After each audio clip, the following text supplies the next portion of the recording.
Welcome back to the Wheel Route Fantasy Football Show. I'm Kev Wheeler. I'll be your host today. What we're going to do today is draft an NFFC Best Ball Championship team. This will be my fifth one going. It starts in about 5 minutes. I was going to go live with this, but I'm just exhausted. I know. I'm exhausted from a vacation. Uh, I just got back. Uh, Actually, not yesterday, the night before, and just have been sleeping near nonstop, except for going out last night and waking up early today and doing some yard work and being out in the sun. It's time for me to take a nap, but this draft came up and filled up. So we got to go with it. And then rather than go live as I'm holding on for to stay awake, uh, figure I record it and see how it ends up and maybe get it out there sometime today. Didn't have time to make a thumbnail, all that other good old stuff. So put that back until after we are done. Some news before we get to the draft. The biggest news, I guess, is Rashid Rice's suspension is the hearing for his suspension isn't going to happen until September 30th because of the arbitrator's schedule. Apparently, what's been going on behind the scenes is the NFLPA and the commissioner's office have been kind of going back and forth on what the suspension should be. It sounds like the NFL wants to drop the hammer. And I understand why, they had an NFL player, I think it was Nate. Oh, it's Henry Ruggs. I should Google that to make sure. Um, had a player get into a traffic crash and kill somebody just a few years ago. I just want to,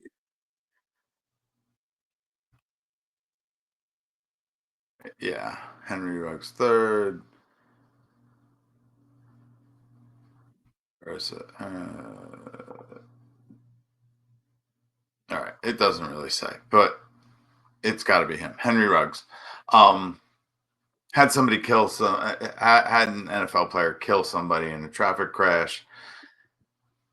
So they probably want to drop the hammer as if it is he really put players people's lives at risk. Apparently since then though he's been paying off medical bills for any of those people that were involved in the accident and kind of been a really good citizen. They probably want to drop the hammer too because he did run away from it, which I think the running away, well, there's parts of it that were felony, but it's been reduced. So, well, it hasn't been reduced. It's been like a probation before judgment type thing, from what I understand. I'm not a lawyer, by the way, but I listen to different lawyers, and this is what it sounds like.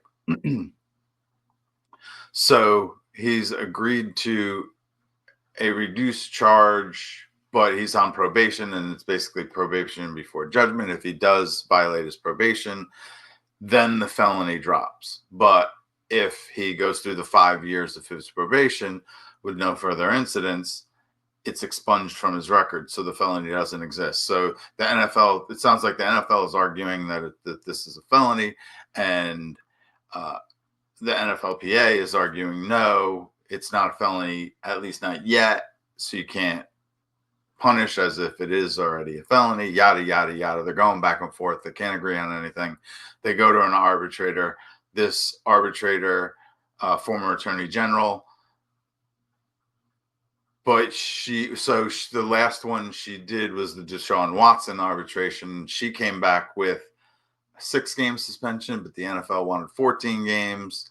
So there was still an arbitrator or still a negotiation after that. So this could happen too. So bottom line is this: Rashid Rice will be active for the first 4 games, assuming full health. Apparently I think he had a twinge in his hamstring or something. He currently is not on the practice field as far as I know. again, I've been in Vancouver for the past week and I really shut off all of my devices and information. So I'm not totally up to date, but this is what I'm gathering in the day and a half I've been back and not sleeping. Um, so the arbitration hearing is on the 30th. It could take her a couple of weeks beyond that to make a decision. People are now expecting a 6 week suspension. Uh, I was thinking 3 or 4 weeks. I still think it could come back 3 or 4 weeks, but then the NFL would still might take it a little bit further. So the bottom line is this: we are looking at a bit of Rashi Rice missing weeks 5 through 12. So and they have a bye week in between there. So really, my concern is this: I'm gonna lower Rashi Rice in my rankings even more than I presently have. I had him at 54 before this news. I'm probably going to try to see how, if he drops to the sixth, I'm probably going to be, I might be in between because there's a lot of good receivers in that sixth round. Oh, you know what? I really haven't been too focused on this draft. Okay, so I'm in the 11 hole. I really need to recalibrate my top choices of draft pick. Um, I'm hoping to get at least one of the stud running backs, but we shall see.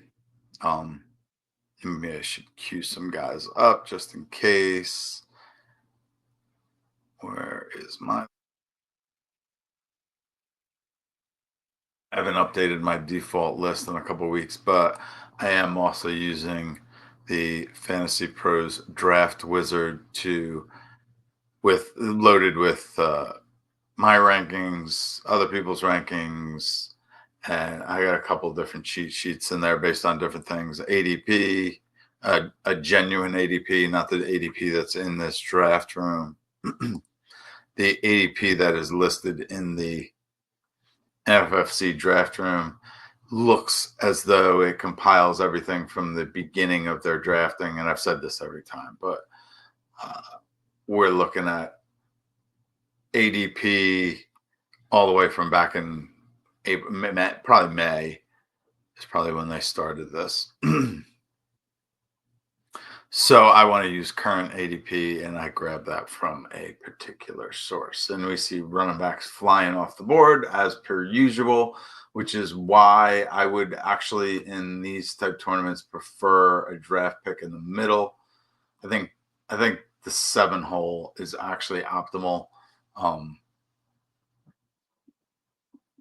I've seen McCaffrey go in the 7 a couple of times now, and I should pull up old draft boards. I might do that after these picks so I can just flip back and forth and reference them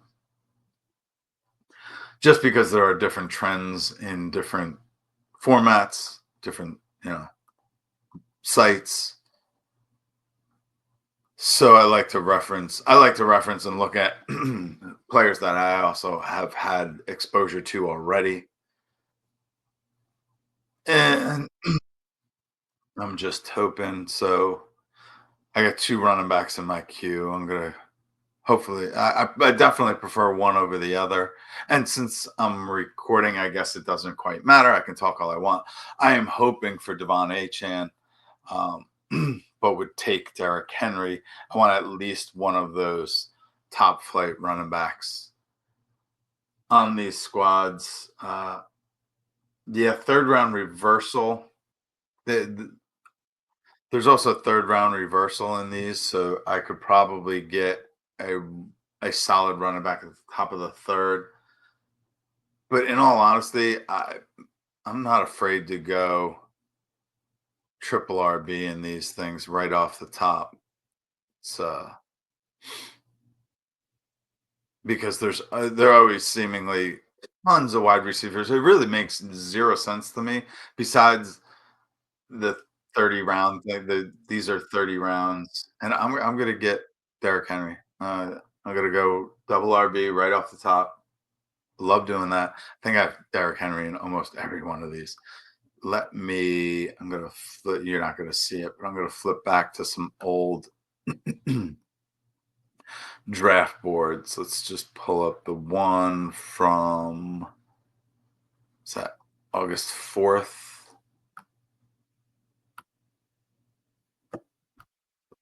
That right behind my other draft board. Drake London goes right after Henry. So I didn't really go over the first round for the audio listeners. Starts out Jamar Chase, Bijan Robinson, CD Lamb. Appropriate. Then we start a little running back run of Jahmyr Gibbs, Saquon Barkley, Ashton Jinty in the 6 hole. That is early. And Christian McCaffrey in the 7. Then we start a little come back to the receivers. We get Justin Jefferson, Malik Neighbors, and Brian Thomas. A little early for Brian Thomas. I prefer Nico Collins there, but I went Devon Achane. Then we see Amon-Ra St. Brown and Nico Collins go at the turn. I come back with Henry. Then we get Drake London and Chase Brown. Puka Nacua goes at the 2.05, the 5th pick of the 2nd round. That is late. Stafford's, well, I guess he's bouncing back and forth between the 10th, so we can't really say. I expect Stafford to be absolutely fine. I don't think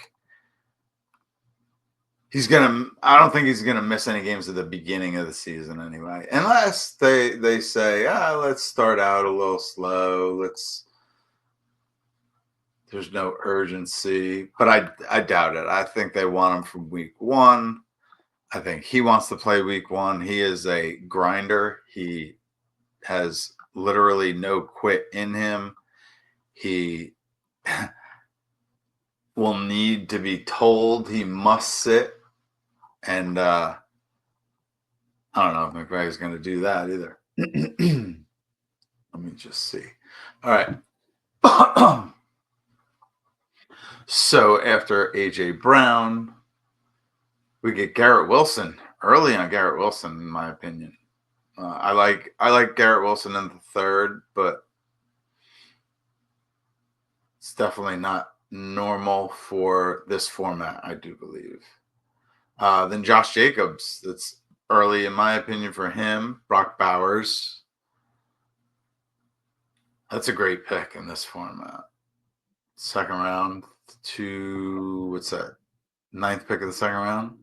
Then Jonathan Taylor, I like that a lot. See this, and Jonathan Taylor this late in the 2nd is a reason to get an early draft pick here. You're gonna have to look at these boards because of the NFFC. You get to choose your optimal top pick of draft slot, and I've been going from 12 down to 1. Yeah, I want to kind of stay away from the top end of the board due to the 3rd round reversal, but I'm gonna re-examine that after this draft and just kind of get a feel for what's going on now. All right, so let me get back to my draft currently. 3 picks away. Ladd McConkey and T. Higgins just went. People seem to be, then Bucky Irvin goes. So it is my pick. And really, my pick is coming down to, do I go with Tyreek Hill, who is not practicing with an oblique? And that was, yeah. I'm not going to come back with Amari and Hampton. I do like Trey McBride.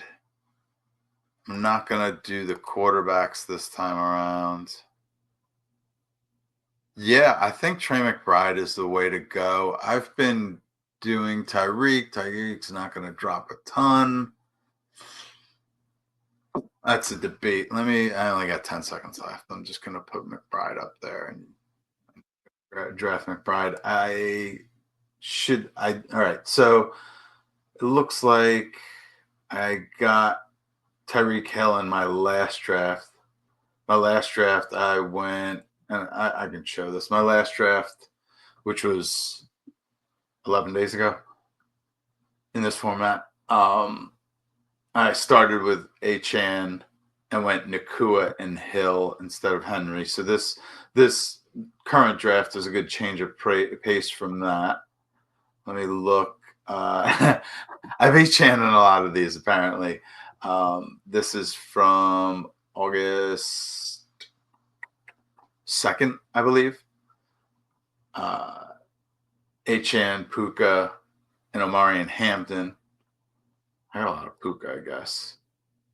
Then this was just a couple of days before that. It was Henry, Nico Collins, and Trey McBride. So this start isn't identical to anyone I've done before, which is good. I want to change it up a little bit, but not deviate too far from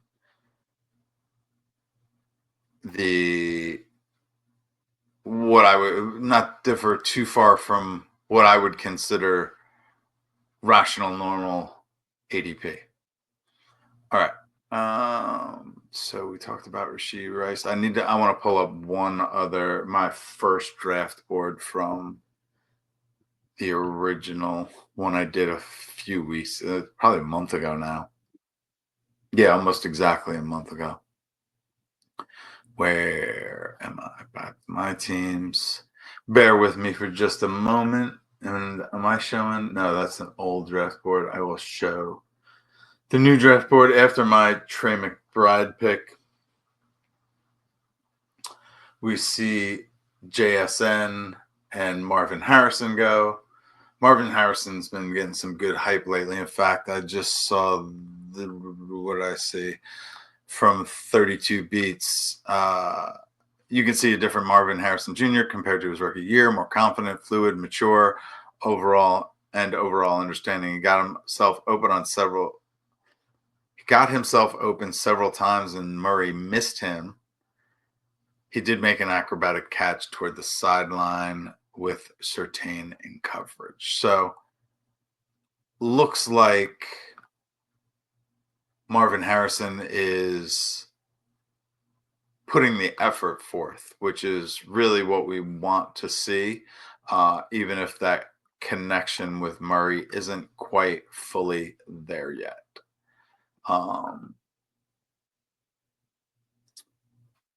Just to give you a look at my original draft from, I want to say July 15th, but that could be wrong too. Somewhere around that range. I started McCaffrey, Henry, and Lamar.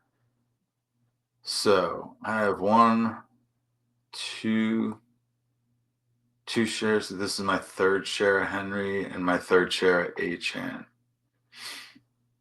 All right, maybe I'm gonna switch my draft order preference to the middle, and I should be able to switch it up a little bit or go back to hoarding McCaffrey like I like to do, or like I want to do. I am still high on Christian McCaffrey this year.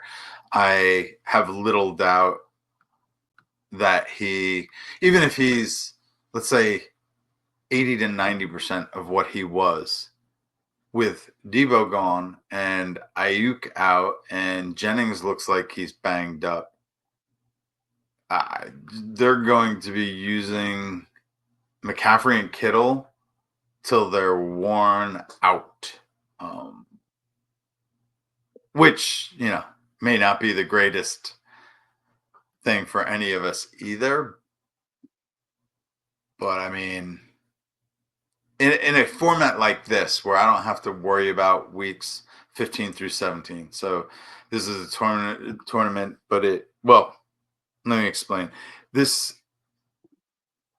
I first started enjoying this tournament because it's very, very flat payout structure. But the maximum is 30 grand. And so really what you want to do and focus on first is winning your league.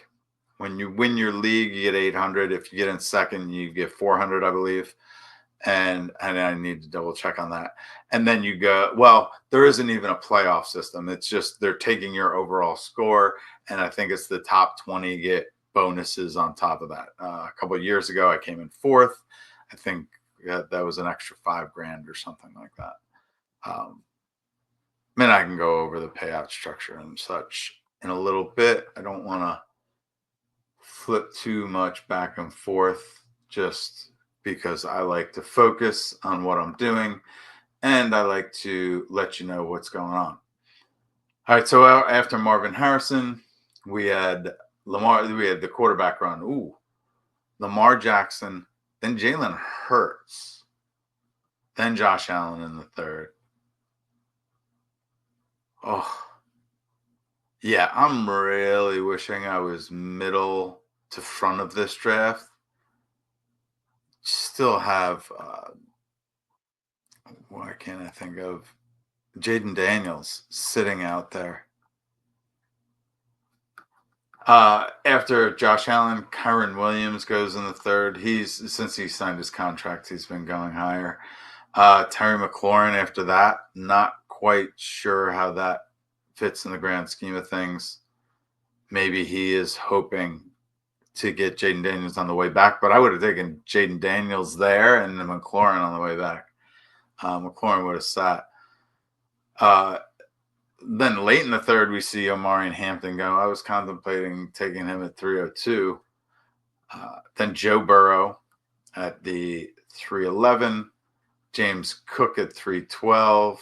He's inching up since he's back and signed. Brees Hall at 401. Then Tyreek Hill at the 402. Wow, that's late for Tyreek. Maybe it isn't just an oblique.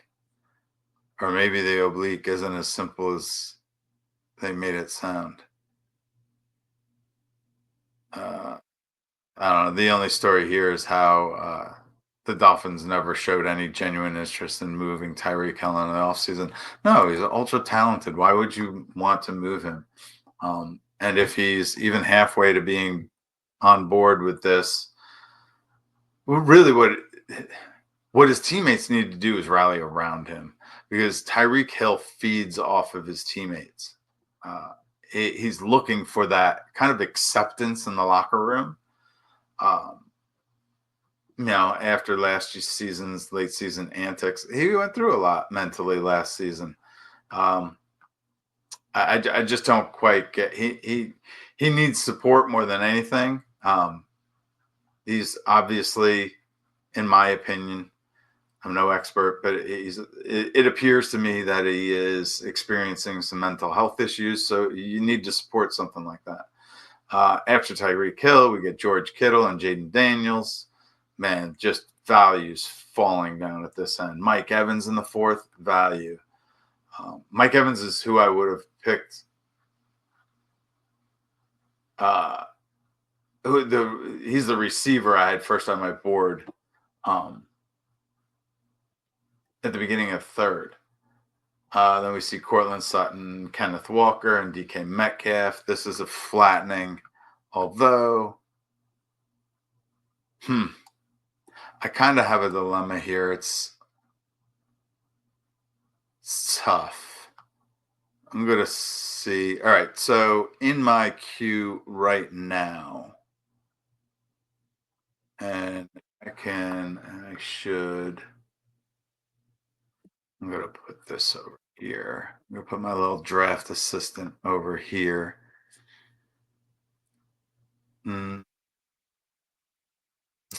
Huh.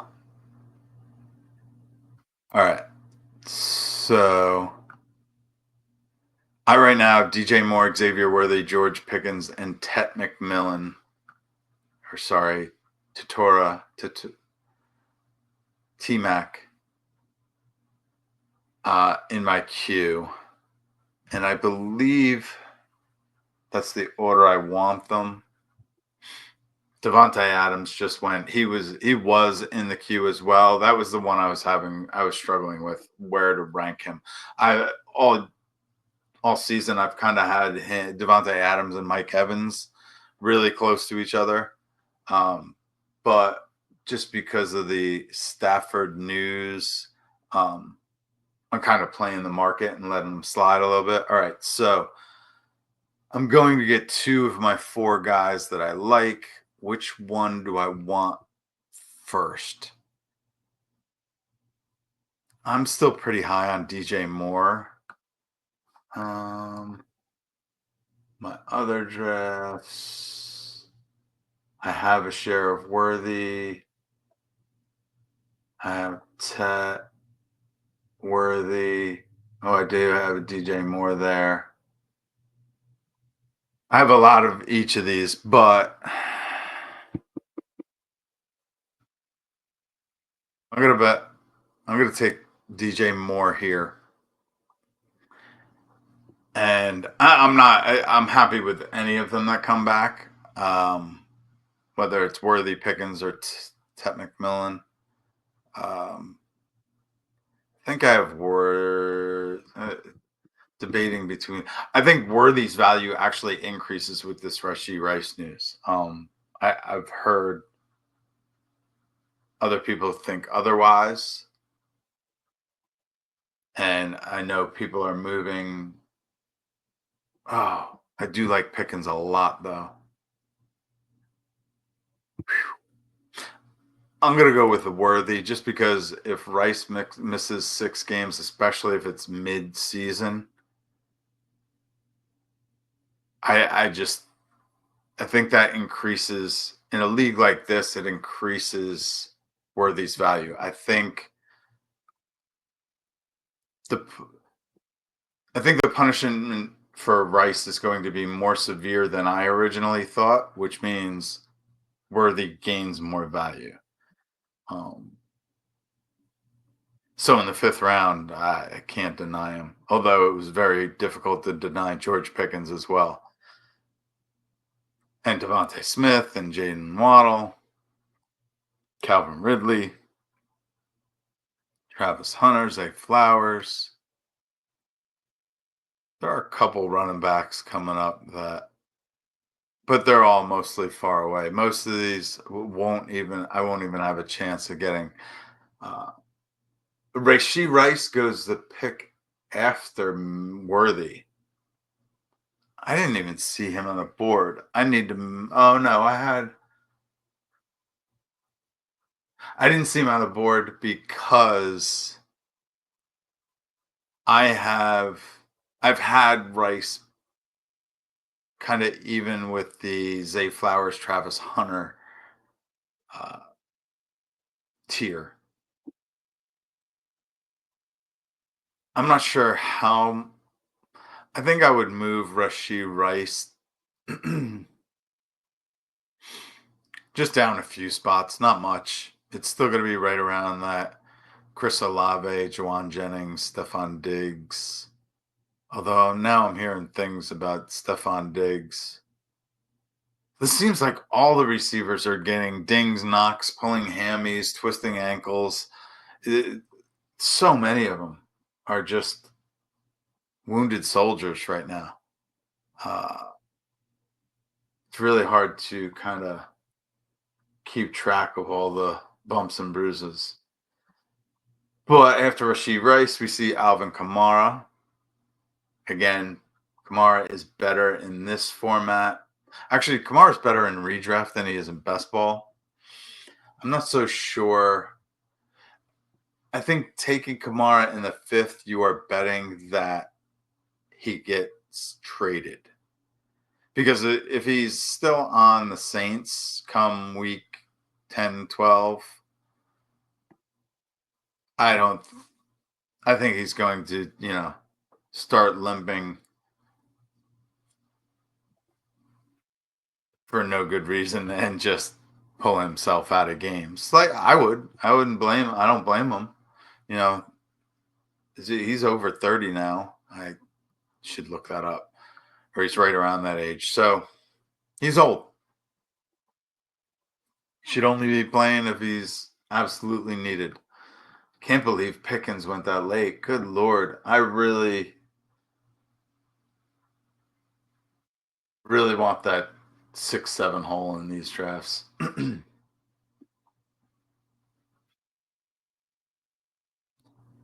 Yeah, middle of the board in in this format seems to be optimal, catching value left and right. I don't hate the back end of the draft, the right side of the board, but it just seems as though there's just gold flying all over the place around here, and people just don't even understand what's falling in their lap because they're reaching in certain spots where they don't need to either. All right, so after Pickens goes James Conner and Jalen Waddle. This is what I'm saying too. Like Kenneth Walker in the fourth, Chuba Hubbard in the fourth, Kamara in the fifth, Connor in the fifth. That just all feels super early to me. I do like the Travion Henderson pick at the 401. Was that 401? It's third round reversal, so it throws no 412. But I'm quite happy with the way things are. My draft is falling out. I don't necessarily think I got value. I think I made smart picks. And I think I've set myself up so that it'll be easy to have success later in the draft. Although I should start looking at quarterback here just to keep an eye on it. Uh, Patrick Mahomes, if he comes back to me, let me check and make sure I don't have any Mahomes in previous drafts. I'm only doing 9 of these, so I don't want to double up my quarterback unless I'm really into that quarterback or if I can draft him late. I don't want this. I don't want to repeat Lamar or Josh Allen or Mahomes or Jaden Daniels too much unless they fall to extreme values. But I just want to get a gauge right. Mahomes has been going in the fifth or sixth. Where is he here? Yeah, fifth, sixth, sixth. All right, so if he comes back to me, I will take him in the late. So he hasn't made it that far, but I don't have him. So, and I do have Worthy. So, oh yeah, and the Rashid Rice drafter is right after me, so he would likely go Mahomes as well. And I have no real need to go there for anybody else. Although, yeah, I'm not going to reach for Justin Fields in this one. I will draft Fields if he drops to me in like the late eighth round. Um, but I won't be taking him at the next turn. So let's turn back. The only running back I would really consider just went off the board.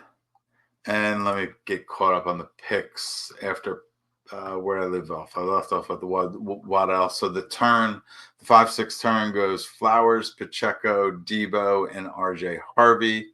And then Travis Hunter in the sixth. Whew. There's still a couple other receivers that I really am hoping for.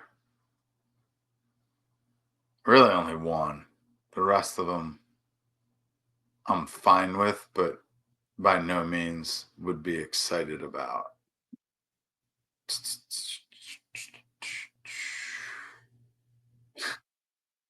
Ooh, okay. Here's a couple. Oh, I can talk. So I was hoping for Devontae Smith. That was the number one guy. I do want to queue up Emeka Egbuka.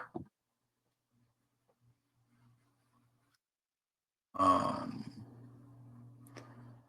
Stephon Diggs and Juwan Jennings. Let me look at this. Whoa. Oh, no. That's on Monday. Diggs sat out the preseason opener against the Commanders.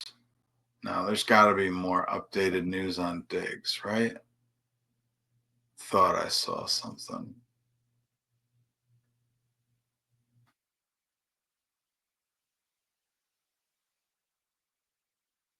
Sorry, I just want to look this up.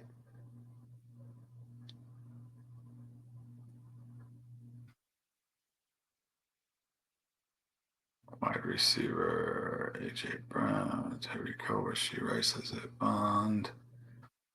Don't see much of anything on Diggs here. I should have just typed his name in and it's coming up on my pick. There isn't a search there on these injury. Just give me the injury stuff.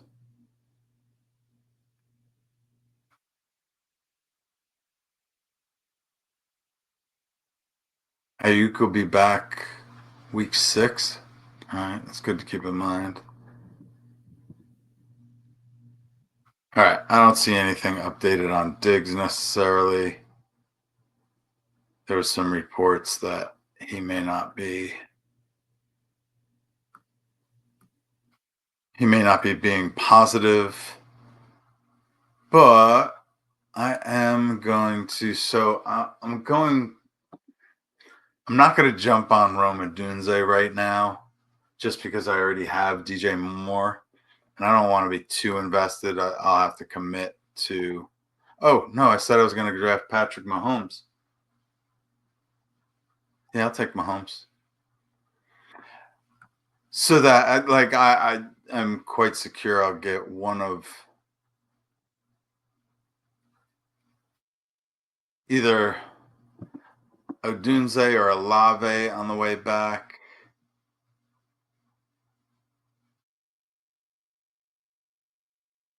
And I don't necessarily have Mahomes ranked. So I do have him ranked here, but Mahomes is well within the tier of quarterbacks that will be going soon. All right. So my dilemma here is Chris Olave hurt?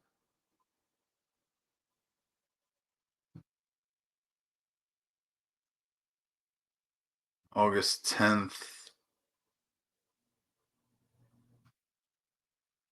August 8th, he had an ankle.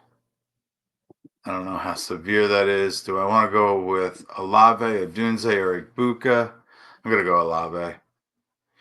Just in best ball, this tier is so flat. I kind of want Ibuka, but feel like he still could fall. I'm going to go Olave. I have a Odunze ahead of him. Maybe I should have done the 8 o'clock draft tonight instead of the 1 in the afternoon so I could do some research, but it is what it is. I'm flying by the seat of my pants.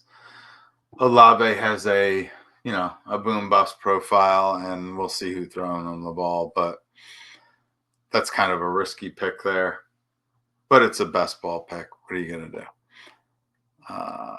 Mahomes. So I don't have him.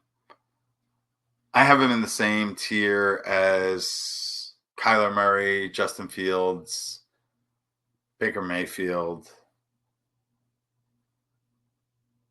even Brock Purdy and Dak Prescott. I kind of have in that same tier. I guess you could throw Nixon May in that tier as well. But he does go earlier. So this is the latest I've seen Mahomes go. And I guess that probably has something to do with the Rashee Rice news, but there's going to be an intermittent mingle of when he has them, when he doesn't. Hollywood Brown looks injured again, but they do have Jalen or Jaden Royals. Let me look it up. Let me get the name right. It's probably quite a ways down here. No, not that far. I don't even see it. Oh, Jalen Royals, who could step it up.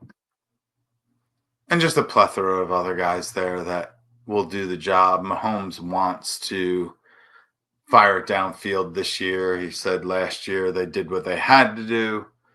this year they might get to do what they want to do. And Emeka Egbuka went the pick after Olave. That probably would have been the pick. The news on Godwin just seems to be getting worse and worse. It looks like Godwin's going to start the year on PUP, which gives Egbuka that opportunity straight from the jump. But really, I think it benefits Mike Evans that much more. Yeah, Pew reports Scott Reynolds would be shocked if Chris Godwin doesn't start the year on the PUP list. That's fine. It's fine. So let's put Godwin and Ayuk in the same bucket. Actually, you know what? Like the reason why Godwin is still a bit higher than Ayuk is because we've seen Godwin perform as the number one wide receiver before.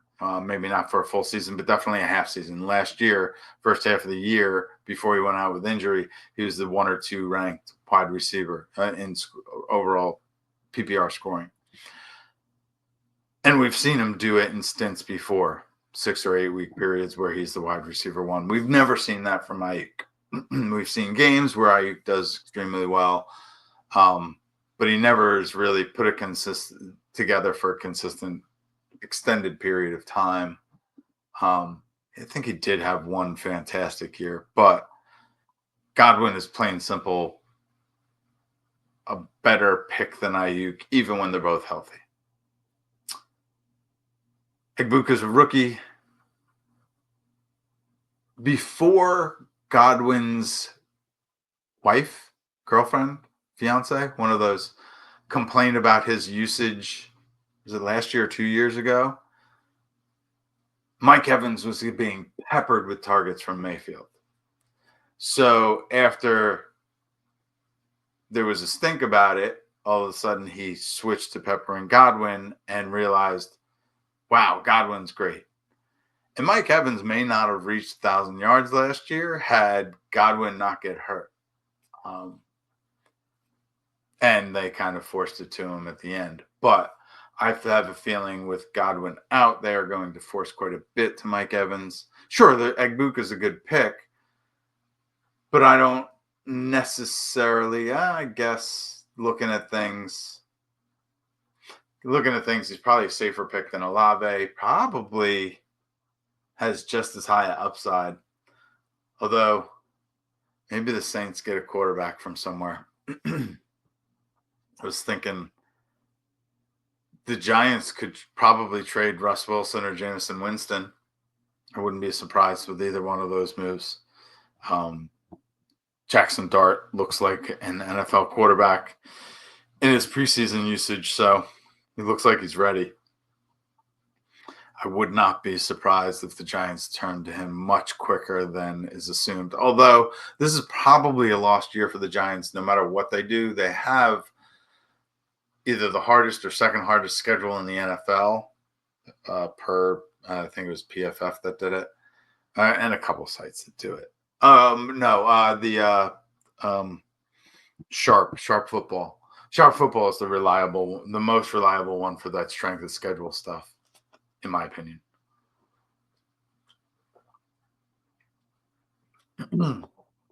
But anyway, Egbuka, good pick. I guess that's the spot to get him. I was right in having him in my queue and having to make that decision. Oh, hopefully you don't hear NFL player news in the background. Let me close out that tab. That would really suck if that's been playing the whole time. All right. Hopefully you get some background music there that isn't too abusive either. That would really suck if you've been listening to that Roto World the whole time. Well, then again, if that's the case, maybe I won't publish, or maybe I'll learn how to mute background somehow, some way. Actually, YouTube might filter it out. We'll see. All right. So after Egbuka went Bo Nix, Caleb Johnson, Stephon Diggs, Roma Dunze, Jordan Addison, Jawan Jennings, Jacoby Myers. Running backs are starting to dwindle away, or wide receivers really starting to dwindle away. And maybe that's the thing too. I need to maybe revise my plan when it comes to going running back heavy at the beginning, just because these wide receivers are really starting to go down with some injuries. Josh Downs, hamstring. Godwin, we talked about, ankle. Jaden Reed, it was his foot, but apparently he got out of the walking boot yesterday. And we talked about Ayuk. And Mooney, we talked about earlier in the season, although I think Raheem Morris said Tuesday he still doesn't know when Mooney shoulder will return. Shoulder's better than ankle, leg stuff. All right, so let me take a look here. Those are ranking, really? Godwin is still ranked pretty high here.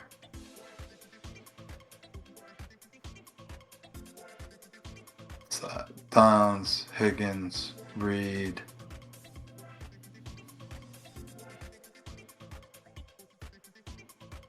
Yeah, so I'm looking at Jaden Reed, Josh Downs, Jaden Higgins.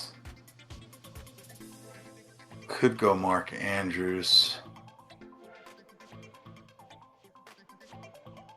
Cooper Kupp is starting to look better. There's Tyrone Tracy. Just take a quick look at running back. Now Tracy was the last one I would have my eye on for a little while.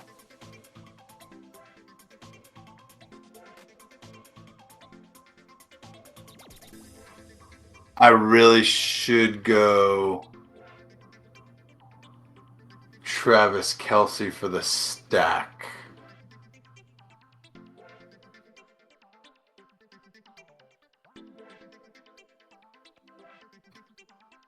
So we saw a running back run just fly off the board there after Jacoby Myers, J.K. Dobbins, Dak Prescott, Joe Mixon, T.J. Hawkinson, Khalil Shakur, Jaden Warren, Quinshon Judkins, Tyrone Tracy, Brian Robinson. I am between Jaden Reed, Josh Downs. I'm going to go this end of the 8th. I'll go Jaden Reed. Yeah, I'll go Jaden Reed. And I'll probably get Kelce on the way back just for the stack. Although I do like Mark Andrews quite a bit better. And I already have Trey McBride. So if I do go tight end here, it is a bit early. Let me just see. I could go quarterback. I think I can wait on another quarterback stackable. Ooh, I could. Kyler Murray's here, isn't he?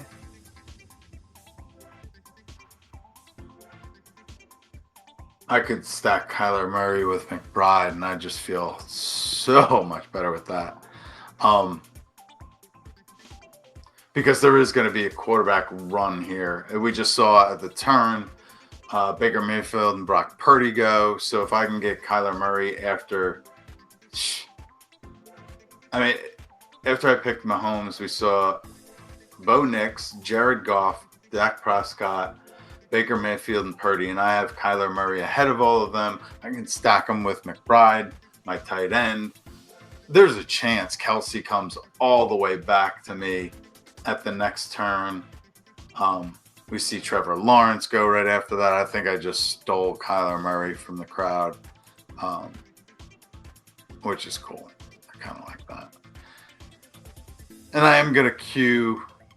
It's super far away, so they'll probably be gone. But if they do, if Justin Fields or Caleb Williams comes back, I would seriously consider snapping on them just because of their upside.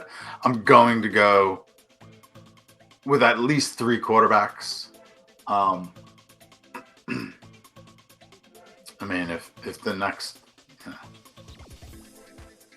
dozen picks or so are quarterback, I probably will wait until super late for my last one. But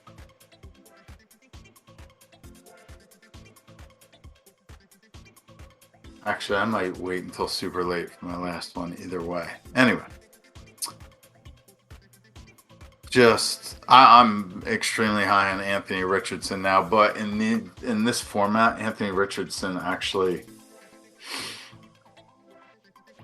goes in like the 13th round. So that the 15th is where I would want him. 14th or 15th. Where's Anthony Richardson? I'm just looking at previous drafts. Yeah, I've gotten him in the late 14th before, so I'm not going to consider him until that end of the 14th round. But it's still a little bit earlier than, I was getting him in July. My view on Anthony Richardson is this. I don't care whether he starts week 1.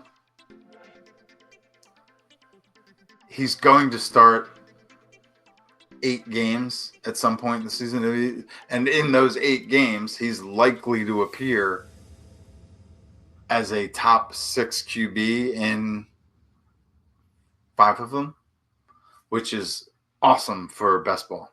I don't want him in redraft where I have to choose to start him, although I do have him in a couple of dynasty leagues. But, in a best ball format, Anthony Richardson, even if he only plays like 3 games, he's probably going to stud out in 2 of them. And I mean, like top 3 quarterback style stud out. Like he'll run a couple in and not do much else, but that's helpful in fantasy. All right, so after Trevor Lawrence, we see Jalen McMillan go way too early. Oh my goodness, I will take Godwin over McMillan all day and twice on Tuesday. Tyler Warren goes. I like that pick. He's going earlier. I'm going to have to move him up in my rankings just so I am able to get him. I prefer Tyler Warren to Kelsey in a non-stackable world, in a non-Mahomes team. But I'm also surprised that Mark Andrews hasn't gone off the board yet. After Warren, we see Jordan Love. He is the other quarterback I was looking to possibly stack with Jaden Reed. I'm not looking to stack Chris Olave, but I will look to stack DJ Moore possibly if Caleb Williams comes back. Oh, I forgot to star Jordan Love. That's right.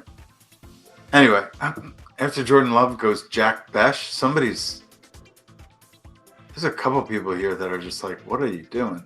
Marvin Mims goes. Marvin Mims got 16 of the 19 snaps with the first team in the preseason game. If Marvin Mims sees anywhere close to that usage, I need more Mims in my life. I definitely, after seeing him or hearing that he played 16 of 19 first-string snaps in the preseason opener, with Bo Nix, it scares me because I have very little to no Marvin Mims. He's just too expensive from what I could tell with his limited usage. But if he's not going to be limited in his usage, I need more of him in my life. Then we see Josh Downs. I believe Josh Downs is... I still considered drafting him where I picked Jaden Reed. He's a PPR monster, but people are probably a little bit worried about him with Anthony Richardson, and then he just turned an ankle or something. So that probably is why he's going. He shouldn't go behind those three receivers I just talked about. McMillan. There goes Godwin. I was hoping Godwin would fall just a little bit further. 10th round Godwin. Can't deny that. After downs, we see Travis Etienne, Michael Pittman, Isaac Guerrero. Goodness. See, Guerrero is just ridiculous. Justin Fields goes. I had him queued up. Godwin. That makes me sad. Like, I have so much Godwin, though. Like, I'm way too invested in him. Rashid Shaheed. Probably not too far away from Olave. Shaheed in the 10th is better than Olave in the 6th, where he's normally going. I got him at the beginning of 7th. It's still, I would say that's an even pick. Even if Olave stays healthy, Shaheed might be. Shaheed in the 10th is probably a better pick than Olave in the 7th. I'll give it up. Kelsey goes. All right. We see Demario Douglas go after Shaheed before Kelsey way early. And that's not even he probably wants to get Drake May on the way back, but I don't think he makes it back. Evan Ingram goes. Kevin Coleman goes. This seems a little crazy to me, kids.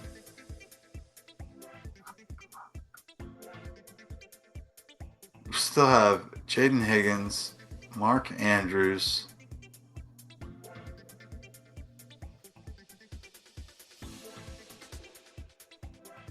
let me just take a look here.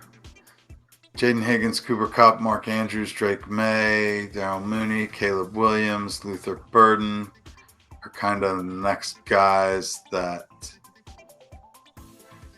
I look at.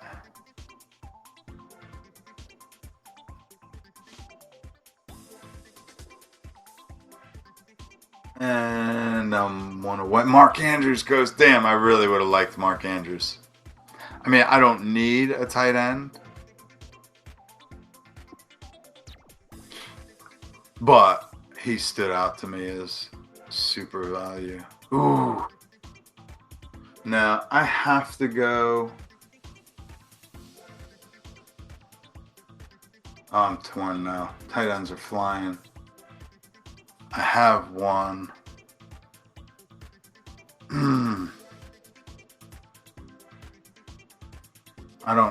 I'm gonna go with Jaden Higgins just to get that 5th wide receiver.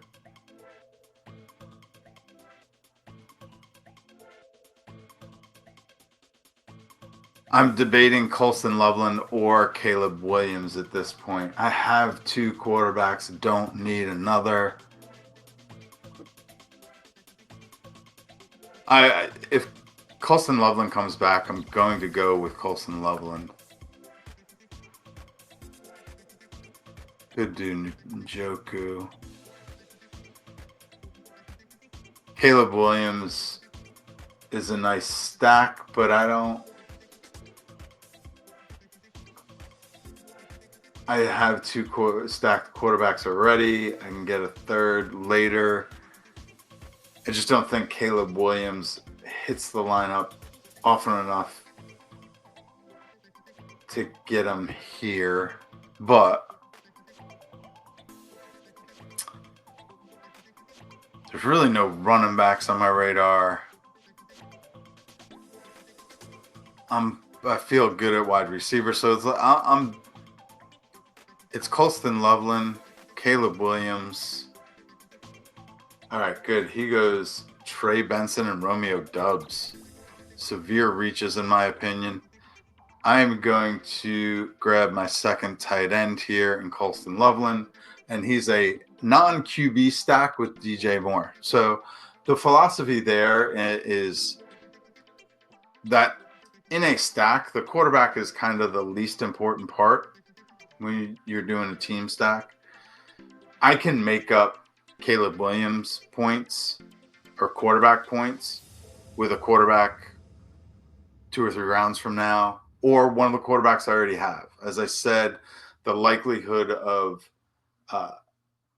Caleb Williams entering the lineup ahead of Mahomes or Murray, they're all probably relatively even, but it's easy enough to make up quarterback points because there are always quarterbacks that have spike weeks each week.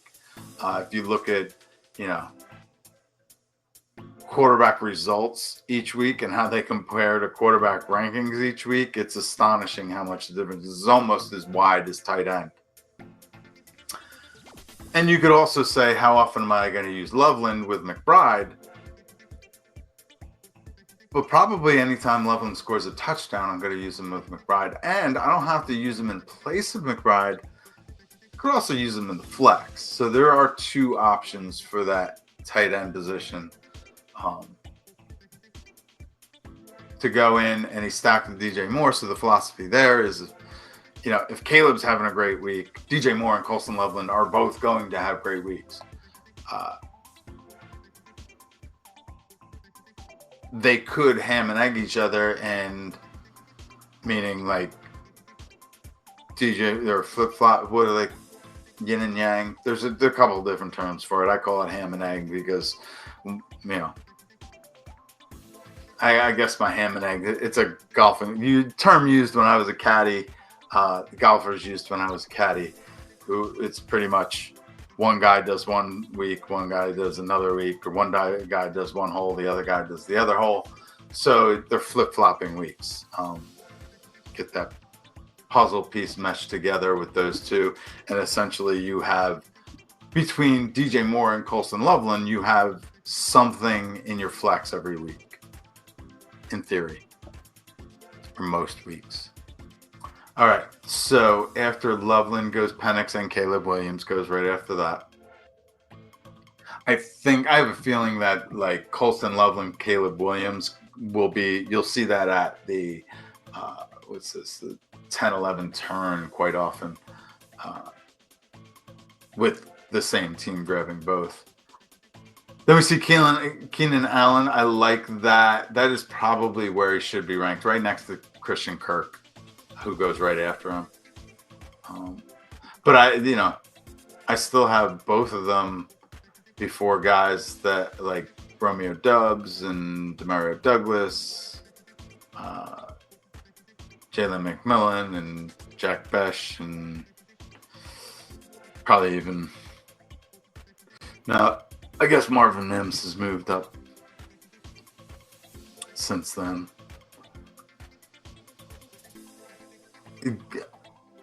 Godwin, well, he went at the right spot, but I could see Godwin falling behind Keenan Allen, or vice versa, Keenan Allen starting to edge ahead of Chris Godwin.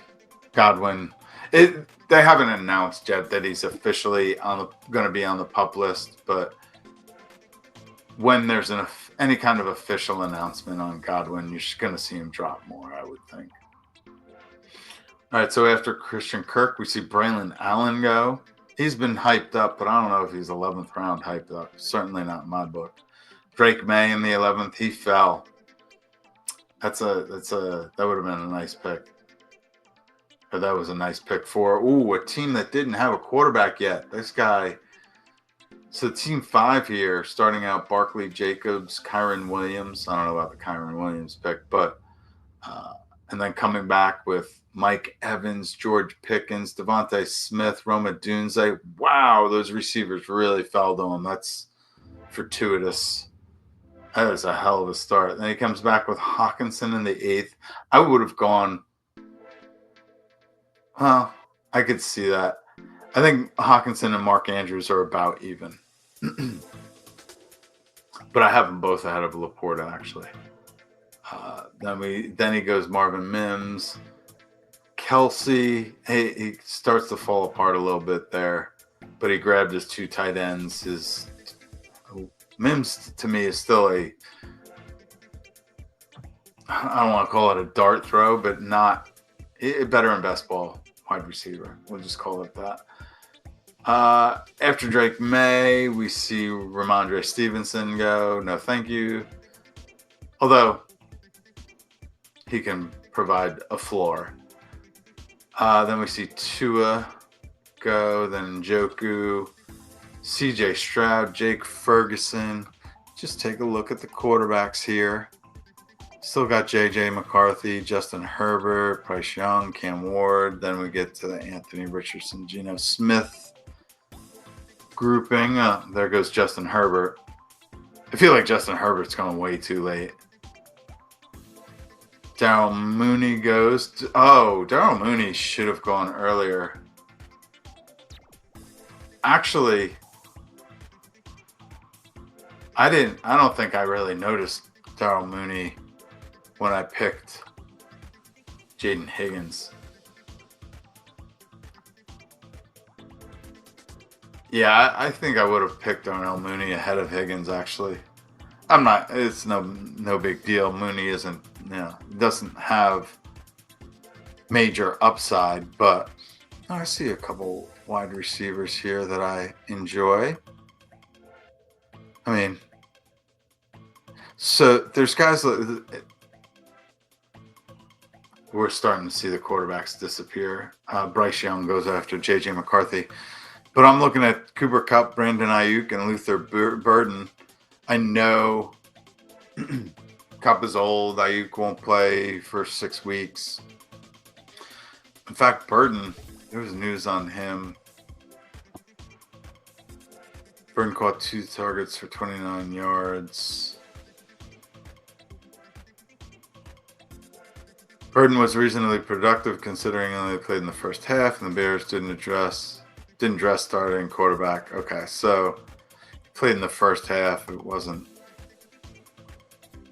a very optimistic sign, but I think I'm going to go Burden here. I probably shouldn't without the quarterback. I do love getting him. Oh, you know what?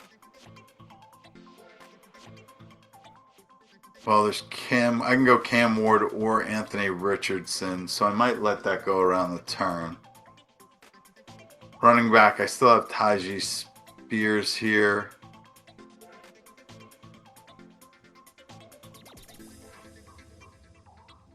Cooper Kupp went. I'm going to go with Spears, and I'm probably going to get one of those 2 quarterbacks on the way back, whether it's Cam Ward or Anthony Richardson. See if Ayuk or Burden continue to fall. Burden probably won't. He'll probably go to the Caleb Williams drafter. I'm surprised he didn't already. But this is right around where I like to get my kind of 3rd and 4th running backs. After getting 5 receivers, I kind of follow a pattern. Not always the same, but at this point, this is pretty balanced in my world. After starting with 2 heavy hitter running backs and 2 solid tight ends and 2 solid quarterbacks, 5 solid wide receivers. Ooh, he took Cam Ward. Okay, so Cam Ward would have been a nice. Oh no. I got Cam Ward mixed up. Cam Ward is easy to stack later, and I do like him. I think he is vastly undervalued for a number 1 overall quarterback.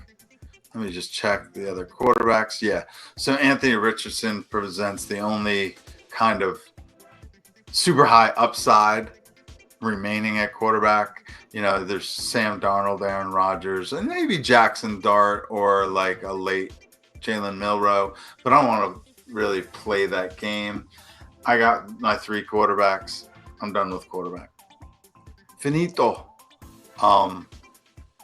And it would be awesome to end at 3 tight ends, but there's a couple tight ends I like super late, so I'm going to wait on that. When we come back, I'm going to cue a bunch of running backs here that I think are relatively undervalued, although they may not make it back. we'll go with those for now. So I queued up Dalton Kincaid went after my Richardson pick. That, like, if Dalton Kincaid came back, and actually there's a couple tight ends there that I might like. There's no real stacking options available. We'll see. Tight ends kind of can put it off a little bit. And even receiver, I'm gonna try to go rather late with Jalen Royal and oh shoot, what's his name? Michael Wilson for those stacks. Anthony Richardson has a couple wide receiver options that I can stack as well. But I want to judge when those guys go. So I'm just gonna look. Most recent draft I did in this format was a couple weeks ago, and I probably got some of those guys. It just even was it a week and a half ago. Ayuk went in the 13th, so maybe he comes back. If Ayuk comes back to me, I'm gonna grab him. Even in this format, where the first 6 weeks are as valuable as the last 6 weeks. I've got 5 healthy receivers right now, or 4.5 healthy receivers right now, and that's kind of all I need to start the season. So I have my eye on Ayuk still. Let's just see though, where did Michael Wilson go in this one?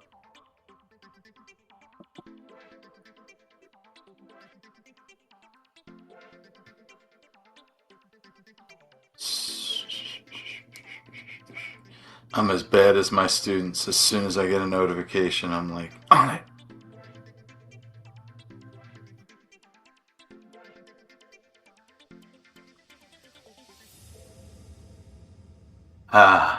Just the meme. Yeah.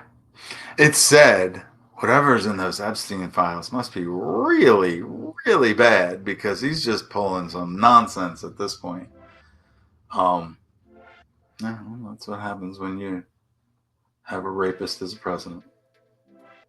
All right. So, taking a look. You know what? Running back. Did Mixon go in our draft? Where did Mixon go in our draft? Yeah, Mixon went in the 8th. All right. There's a lot of analysts now that are like, hey, Mixon's going too late. You should grab him. I was able to get Mixon in the 11th a week and a half ago. Where? I need to look. I'll share the tab I'm looking at right now. I'm kind of looking at Michael Wilson and what was the other one? Michael Wilson.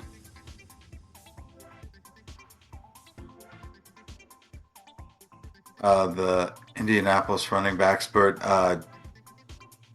Kansas City, Jalen Royals and Michael Wilson. Jalen Royals went in the 23rd.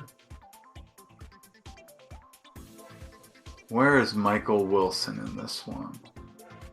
Usually he's on my team, so I do not see him. I'd like to get a frame of reference. There's no way he went super early. Was it? Start 13th. Tillman, Harris, Kyle Williams, Leggett, Pierce, Robinson, Keenan Allen went late there. Jalen Noel. Michael Wilson, where are you? I can't believe I would have let him go that far. All right, so both of them went in the 23rd. So my stackable pieces went in the 23rd round of the last draft, which means very little.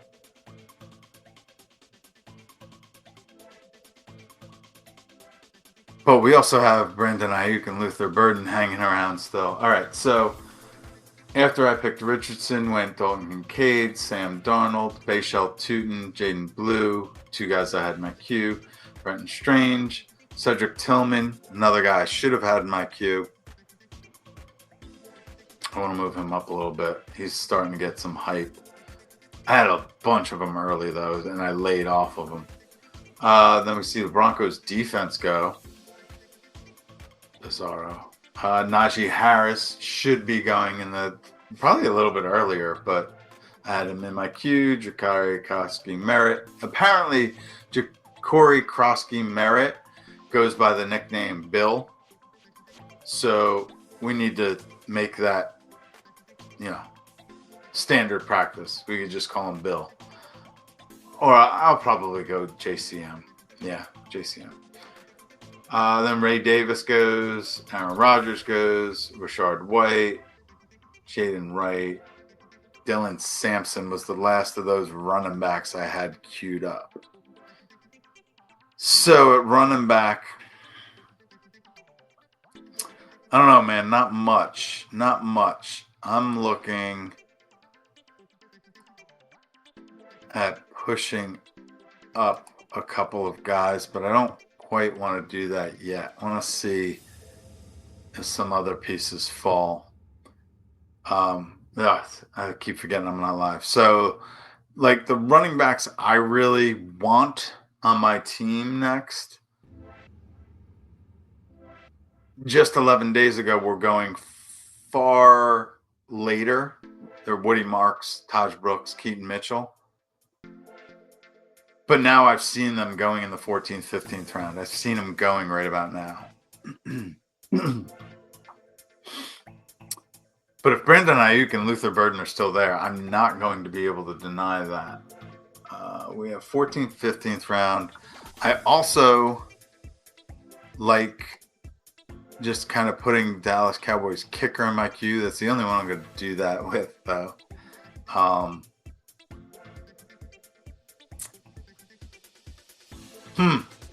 little bit of a dilemma here.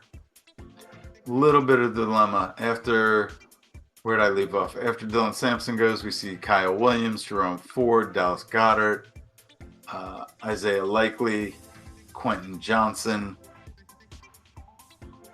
There's no way Quentin Johnson should be going before Burden or Ayuk.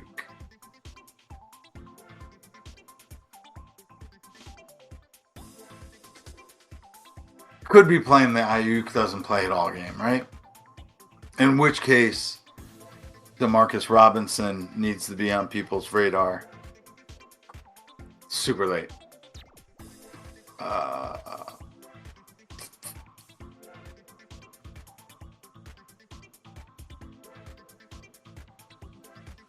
I'm going to get Luther Burden.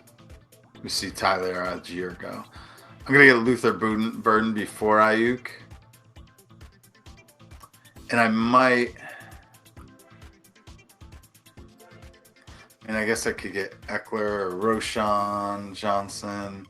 I got a lot of Bears on my team. If they suck. You know what? I'm going to grab his 15th round. He went Ertz and Chig Okonkwo at the turn. Could go Hunter Henry. Nah. I'm going to go with Woody Marks.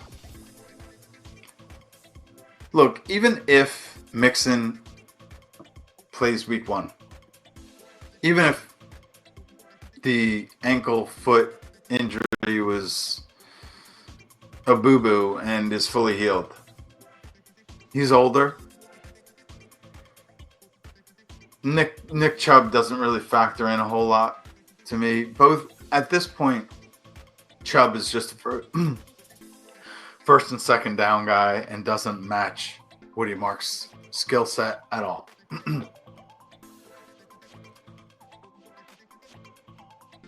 Woody Marks is a pass catching specialist. So it is extremely likely at this point that because Woody Marks has been there all summer and spring, seems to keep his head down and work, he catches passes, it's likely that Woody Marks is going to earn himself a third down role and maybe even the 2 minute drill. Maybe not to start, but there's no way Mixon is in football shape at this point. Whether it's been injury or holdout, anybody that's just starting camp now is physically behind. Even if they've been keeping up, you know, actively on the side. And you can include Najee Harris in this too. They're probably going to come up with hamstring injuries, or Najee Harris probably won't. Najee Harris just never gets hurt. But Mixon plays at less than 100% quite often. And you never quite know whether he's 100% or 70% or 50%. So I just kind of like that Woody Marks and in a split role. But it looks like Woody Marks is more in line for high value touches than either of the others. All right, so we finally see Ayuk go. After my Woody Marks pick, Rashad Bateman was still there. I like him better than most, but for some reason, my eyes don't see his name unless I have Lamar. I should probably pick up more of Rashad Bateman. I think he's going to have a pretty decent year if he stays healthy. That's the big thing with Bateman. He has been rarely healthy. Good receiver, doesn't stay on the field. We then see Rico Dowdle, and then Austin Eckler. Austin Eckler I've liked for a while, but actually Ja'Cory Krosky Merritt is more of taking over the what's his name? The other running back's role. The plain Jane Brian Robinson's role. But Merritt does have some of Eckler's skill set as well. So I don't know. Eckler's kind of in limbo for me. We'll see. Then we see the Cowboys kicker go. I might have, in hindsight, probably should have gotten the Cowboys kicker instead of Woody Marks because Woody Marks might have continued to fall. Then I goes Josh Palmer, Hollywood Brown. And actually, Hollywood Brown probably would have been a decent pick too. But I didn't even scroll my eyes down that far because Ayuk and Burden were still sitting out there. Xavier Legette, I think, is a wasted pick. Let's just take a look here at what I have next. There's Wan'Dale Robinson, Hunter Henry, Will Shipley. Oh, you know what? Oh, I have third quarterback. I have that. Let's get this off of there. Oh, I wanted Roto World up too. Just to use for news. I need to look. I'm going to be looking into. Jaguars Leon Cohen said Travis Hunter upper body may miss the team's second preseason game against the Saints. It's just a precaution, seemingly down player, whatever upper body injury the two-way star is dealing with. All right, so precautionary.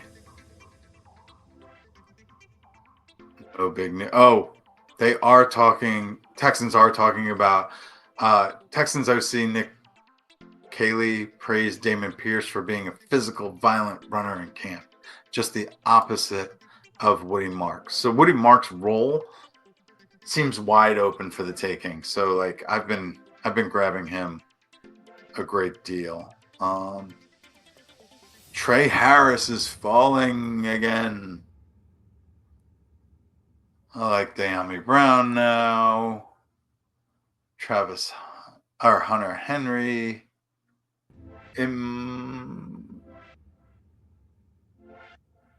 Defenses and kickers are going to start to go soon. I think I'm fairly safe with that. I've talked before. There goes Hunter Henry.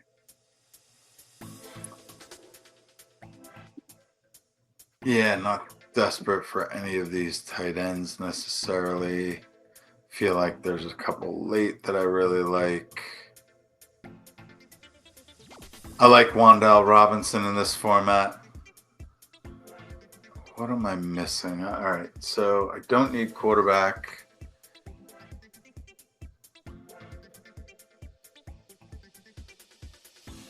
Wide receivers, I already said, like there's four that I can use as stacks, and they can go late.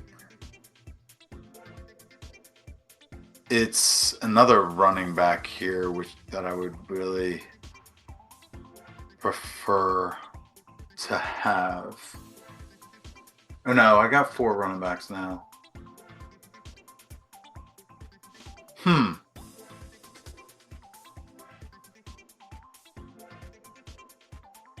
Finding myself with no real team need.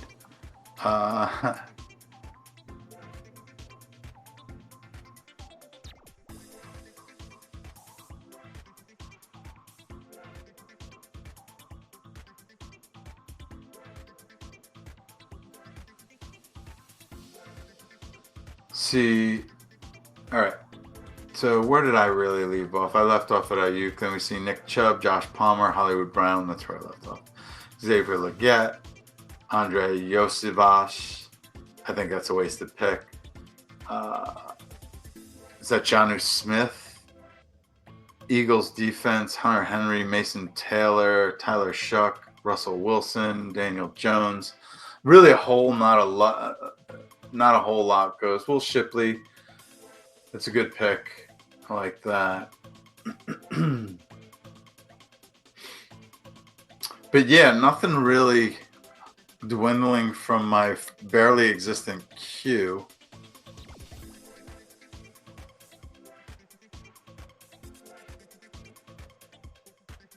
I have 6 receivers. I want to use the others for stacks. I could go tight end. I'm going to reach for another running back again.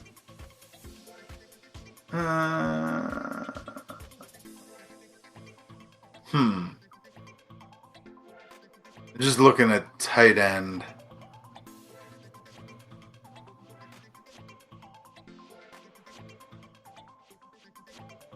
And I feel like there's 1 or 2 that I like that should wait.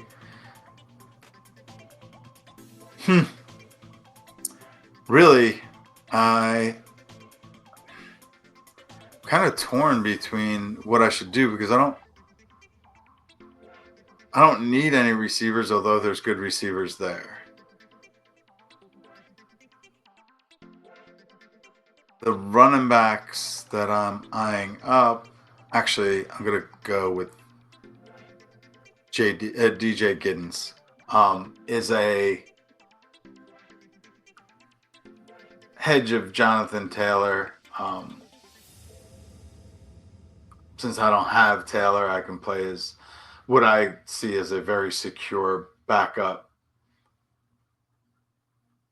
And I might go another running back.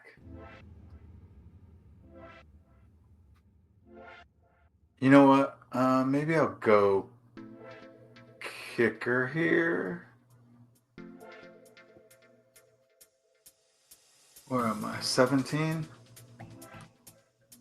I don't really need to. I have 30 seconds left. I love the longer clock when I'm on it. Kind of like there's a couple of receivers I would like Wan'Dale Robinson. But I want to stack wide receivers later. So I'm just like, I might be done at running back at this point. There's 1 more running back I would consider, but so I'm not on stream. Keaton Mitchell, I like getting everywhere, but I already have Hunter Henry, so it's a real handcuff there, kind of, sorta. if Keaton Mitchell falls to where he was going in past weeks, there's a Q tag next to his name.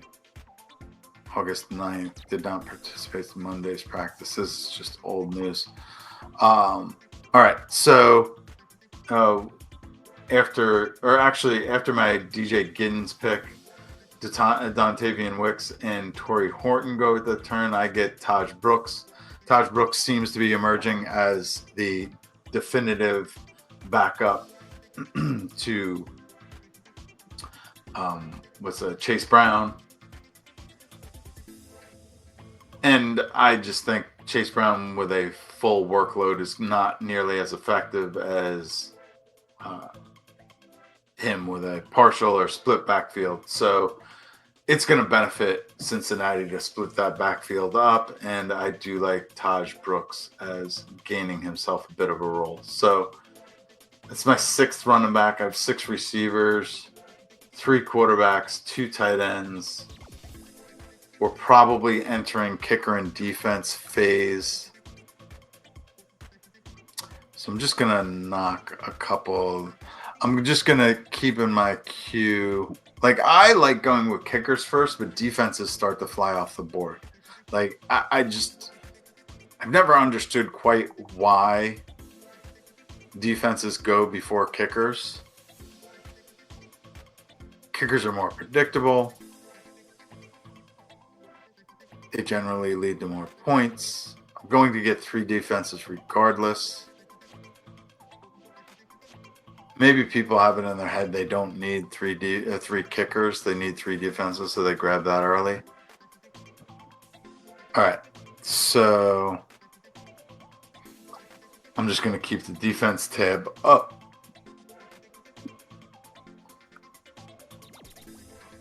Just slide Keaton Mitchell down beneath the kickers. Defenses, I don't even really. The defenses, I just try to pick the ones with unique bye weeks compared to what's remaining. And I want 3, so I'm probably going to bang 2 of them. I'm going to get at least 1 defense and maybe a kicker. I'm either going to go 2 defenses or defense kicker at this turn. After my Taj Brooks pick, we see Houston's defense, Wan'Dale Robinson, Vikings defense, Bills defense, Dalton Schultz, Pat Bryant, Efren Chisholm. No, that's not going to be a thing. Like, you could talk me into Efren Chisholm in the 26th round, not the 17th. Roshan Johnson, I have a bunch of him, but he's gotten some bad pub lately. Just doesn't seem to be making any headroom where he could. I was really thinking that he had the chance of overtaking Swift, but it doesn't look like it. Looks closer to him losing his job to Manungai than it does for him to overtake Swift. Even though I thought Swift was banged up too. Then we see Trey Harris going the 17th. Trey Harris doesn't, when he was drafted in the 2nd round, it appeared that, hey, he's probably going to be starting, and especially with Mike Williams retiring. But them getting Keenan Allen back and just Keandre Lambert-Smith seems to be, I think Keandre Lambert-Smith was a 5th round pick, seems to be outperforming Harris on top of that. So Harris is just fading. Although I do like getting him late because he could represent a pretty high value later in the season. Then we see Blake Corum and Tyler Higbee go. I will have tight ends on my radar coming out of the defense kicker zone.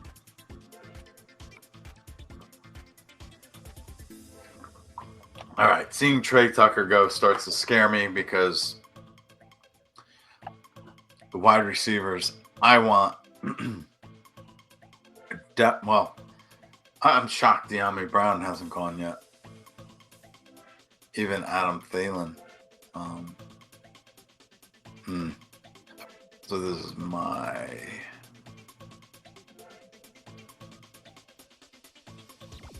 Oof. All right, I really should have probably snagged one of the wide receivers. Oh no, that's him. All right, Jalen Royals is down there. Actually, I should look at ADP. I will in a second. Let me queue up. Just queuing up Alec Pierce, Michael Wilson, Jalen Royals, and Adonai Mitchell.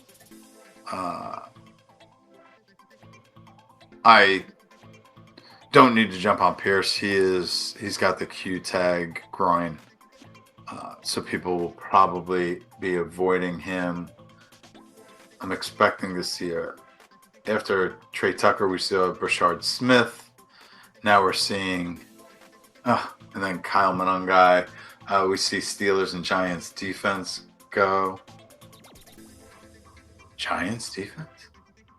Detroit Lions kicker. Yeah.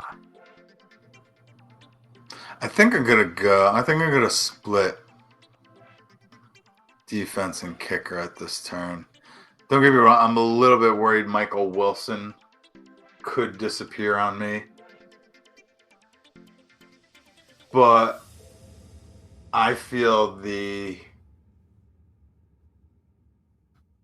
a little bit of urgency at defense. I'll start with the Chargers defense, I think. Chargers or Packers? I'll go with Chargers. Chargers defense.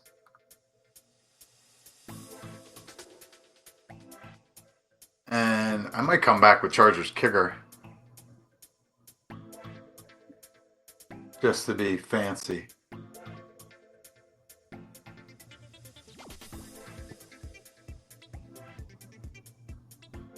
There goes Packers defense.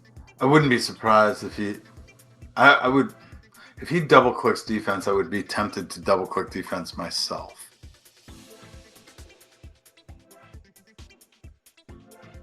But it's not necessary by any stretch of the imagination.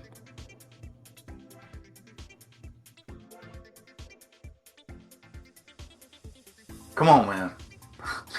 This is where the 55-second clock gets a little old. All right. He did double tap defense.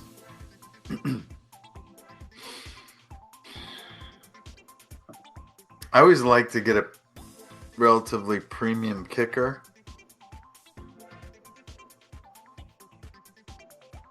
But maybe I can really start a defensive run if we double up at the turn like that. And I do like getting KC defense, if for no other reason they're returners. But they've had a pretty sharp defense for a couple of years now. It's just traditionally, I like getting KC defense, New England defense.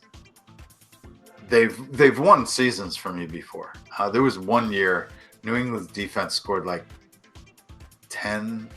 over 10 touchdowns, at least 10 touchdowns, double-digit touchdowns. And you could not win. This is back in the MFL 10 days. But you could not win leagues without having New England's defense. They really propelled quite a few teams. All right, so the next team had double-click defense earlier, so they went back with running back Sean Tucker. I like that pick. The running backs are really, I feel like they're depleted at this point. Keaton Mitchell's the only one. It's not the only one, but he's really the only thing on my radar as of right now. So when it comes back to me, I will be getting at least one kicker. Might double tap it, but it depends. If there's a crazy defense run, which there could very well be, and there's very limited defenses remaining, I could go back to a third defense. I want 3 at all of the onesie positions, including quarterback and tight end. Although I could get a fourth tight end, and once in a while, like if I didn't get Anthony Richardson, I would have been playing the 4 quarterback thing, and I would be looking at scooping that up right after the defense kicker run, which isn't happening. I was really hoping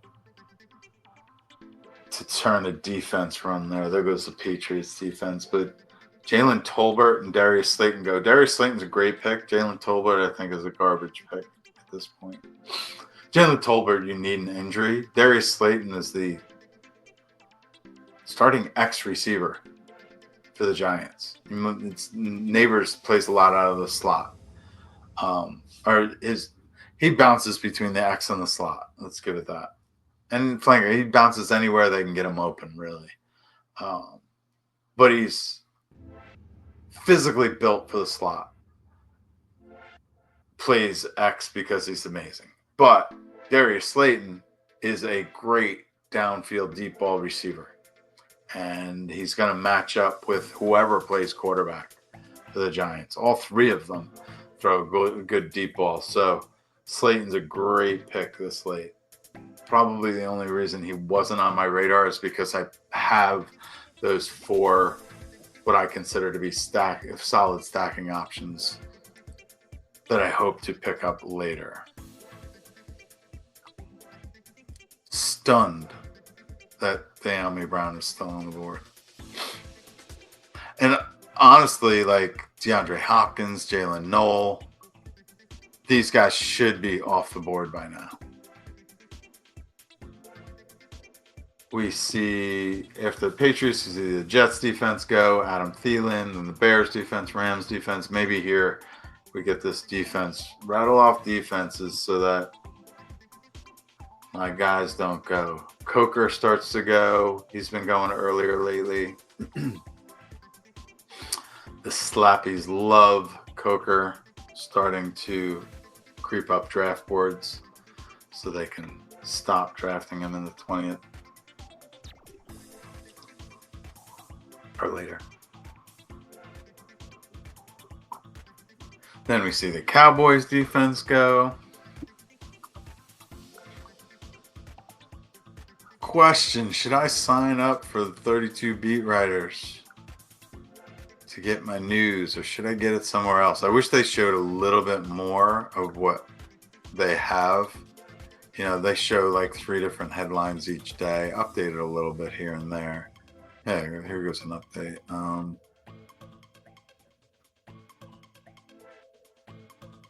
Good news on Stroud.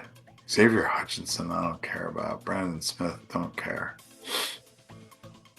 Just 32B writers, I think you get all of the news, but not.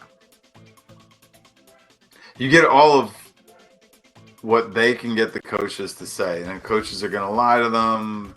And yeah, they're observed. They're not. They watch every practice, but they're not professional scouts. So they watch parts of every practice. And what they can see is rather limited to them. Oh my God, I hope that. I need to turn off Roto World, don't I?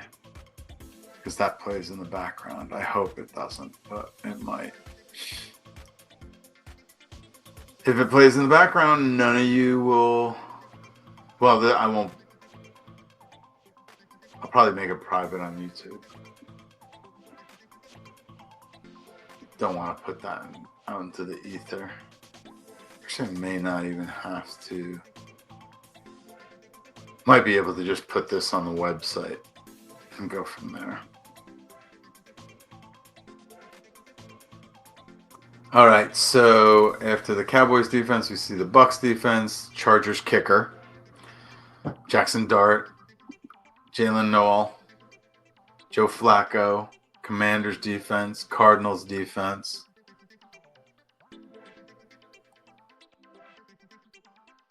Just flip and see.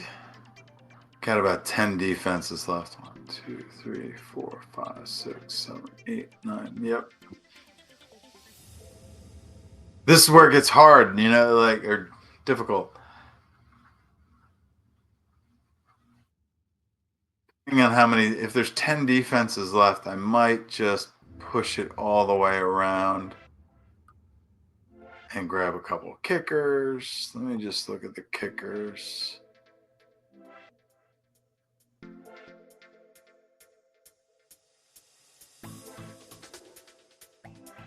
And my Michael Wilson is hanging on by a thread. Pat Fryermuth goes.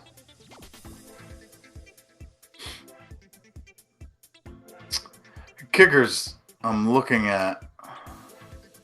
I guess there's a few good ones. I never like getting a Steelers kicker just because that stadium is so difficult to kick in, and like I forget his name. It's not Bosley.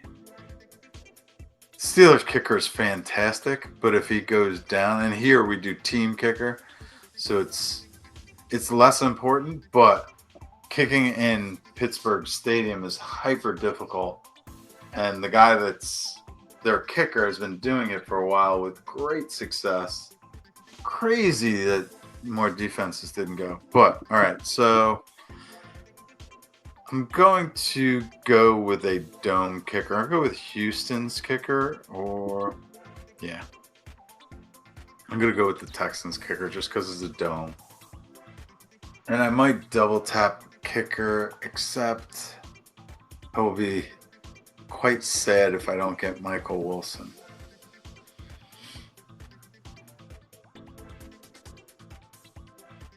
Quite sad if I don't get Michael Wilson.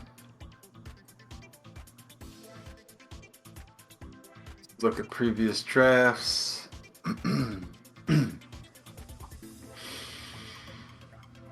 Yeah, I think I'm going to grab Michael Wilson just to play it safe, because I would really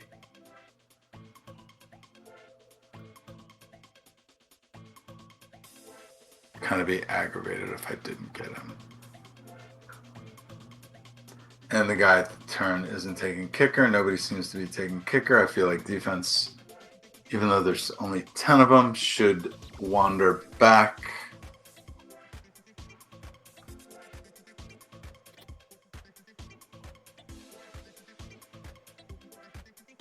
I could also, there goes Tesla. Yeah, I'm going to take Michael Wilson there for my Kyler Murray stack.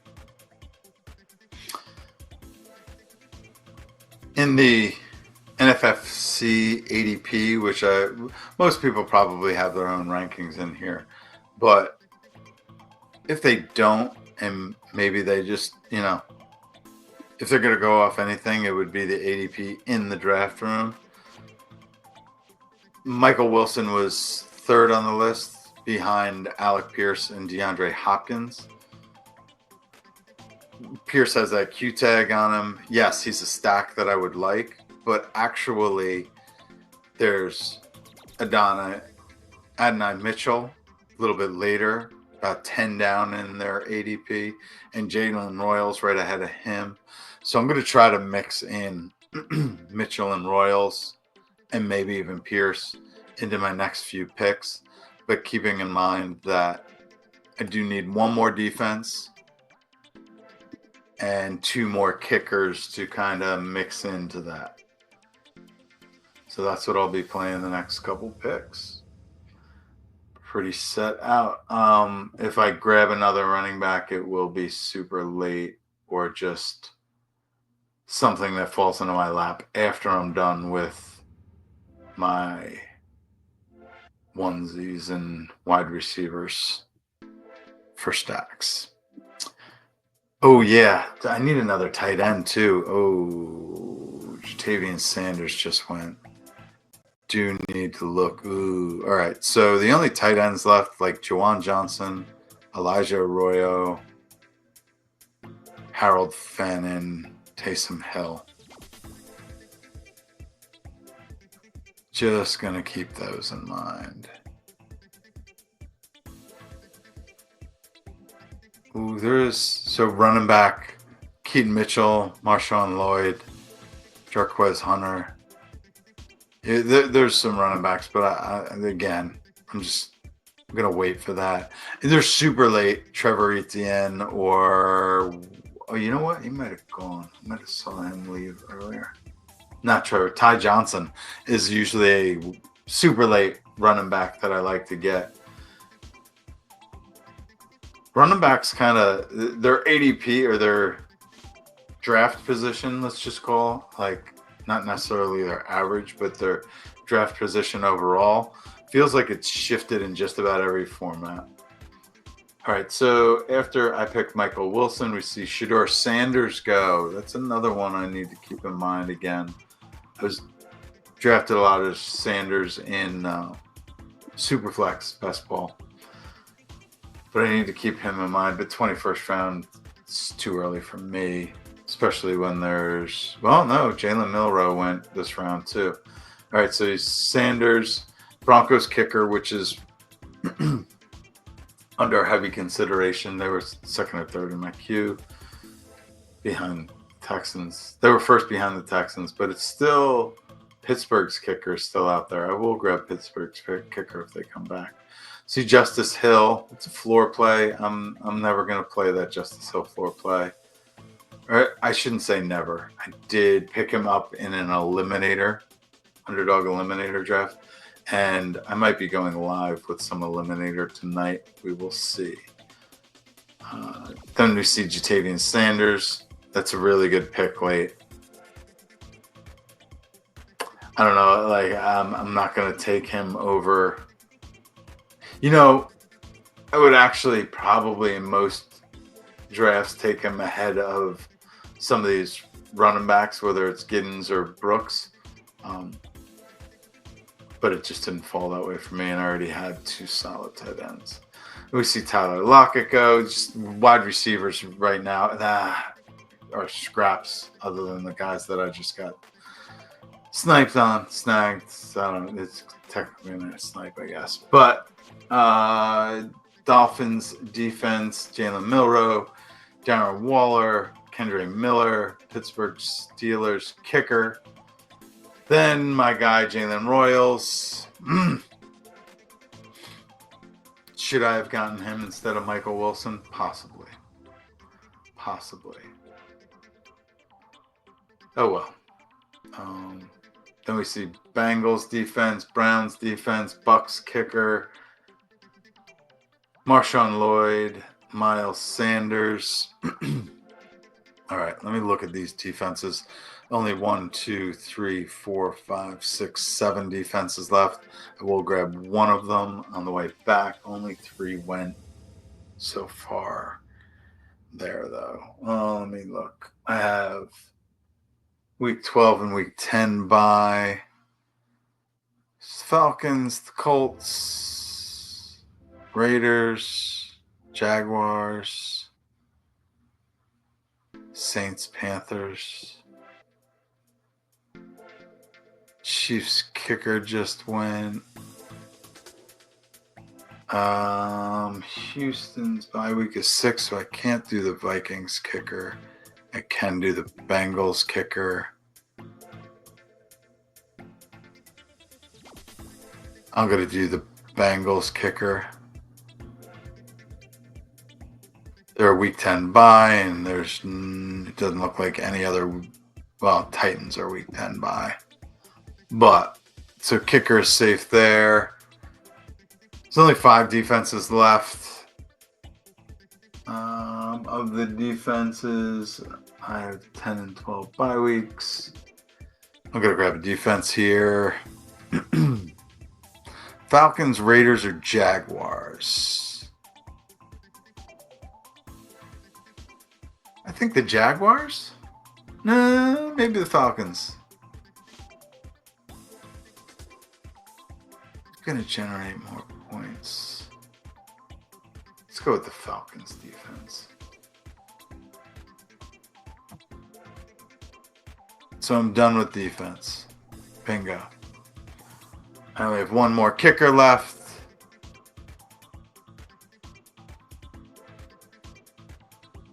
I'm going to hopefully I get one of those Colts receivers. Even DeAndre Hopkins is in a stack, but for him to be still out there, even Alec Iamaner, There's just plenty of receivers still out there that I like. That even if I don't get the stack, I guess not plenty, just a few. I scrolled down one spot and I went, ooh, no. Huh? Yeah, so I should.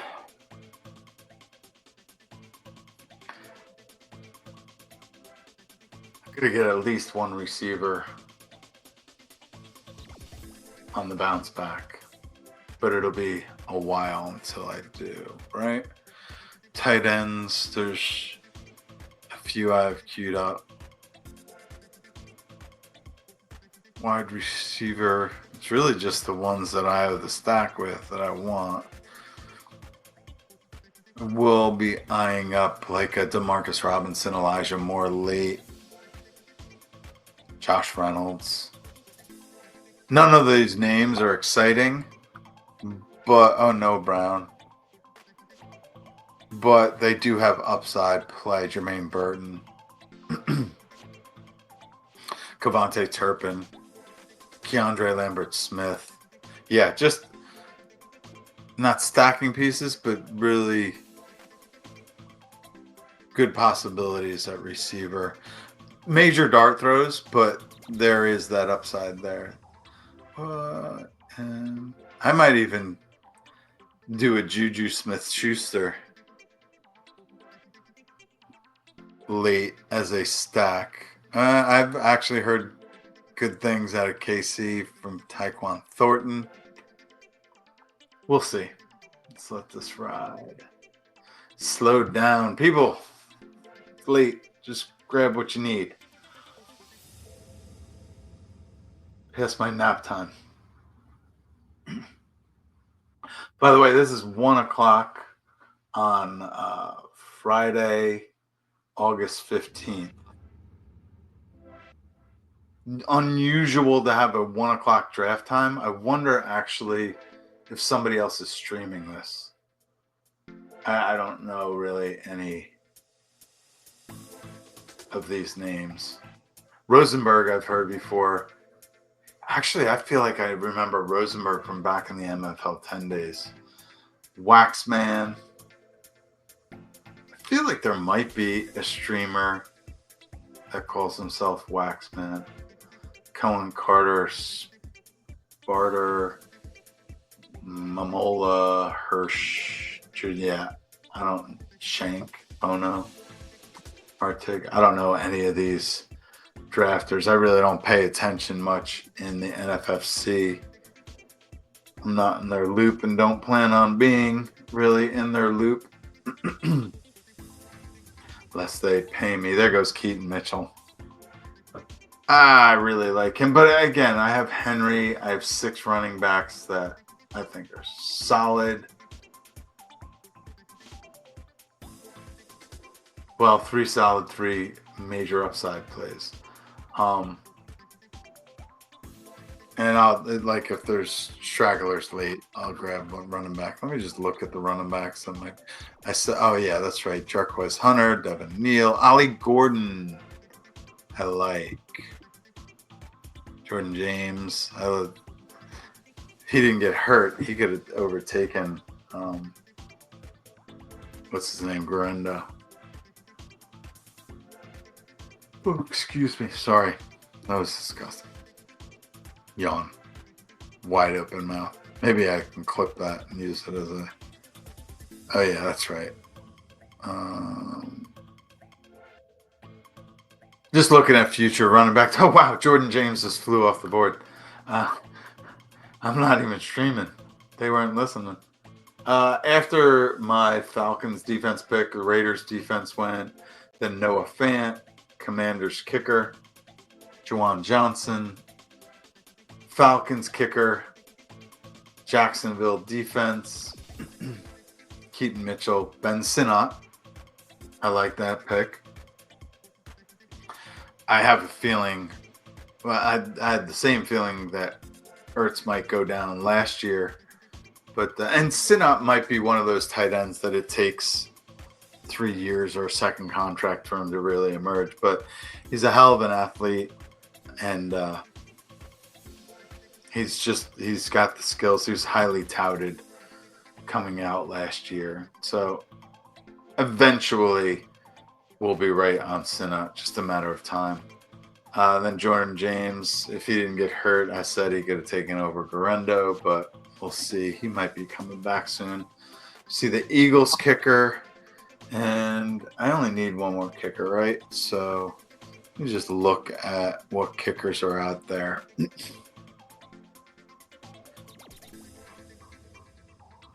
We have, wow, about a half our kickers left, it looks like.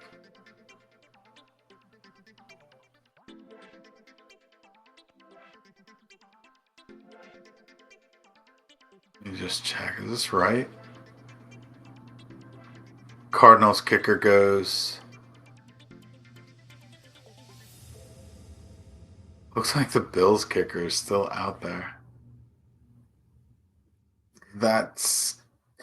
I get the poor weather, but it's an offense that's going to score a lot of points. I guess they score a lot of touchdowns.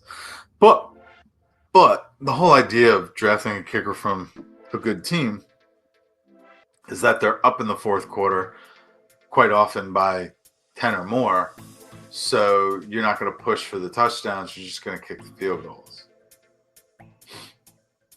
And that's usually what happens. That's usually why the better kickers are actually on the better teams in general, as a general rule. You do get the Raiders that kick a lot. Steelers kick a lot. I mean, not that they're bad, but they're quite average most of the time, or slightly above average most of the time. Not super high scoring, but they do kick quite a bit. They don't tend to go for it on fourth in the red zone. All right, so now we're starting to see kickers come off the board. We saw Spencer Rattler come off the board. I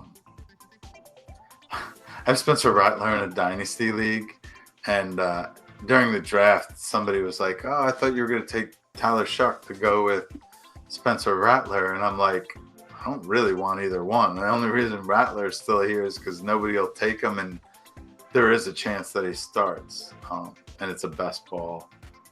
And I had Derek Carr, so like it was one of those. Actually, I think I still have Derek Carr. Just gonna stash him away. I honestly feel like Derek Carr could come back next year. So in Dynasty, if he's been dropped, just keep an eye on that. All right, Alec Pierce just went, and that's usually my primary stack with Anthony Richardson, and I still think it should be, but I won't get him any other time, and I don't want to jinx it, but since I'm not streaming, I really feel like Adonai Mitchell is a much better receiver. And I'm getting Adonai Mitchell next pick. If he comes to me. If he doesn't come to me, I might still just go with Hopkins or Keon. Damn it! Come on, man. So flippin' close. It's freaking frustrating. I'm going to get kicker on the way back just because there's quite a few kickers that are just fine for me. Do I go Arroyo, Fannin, or one of the receivers?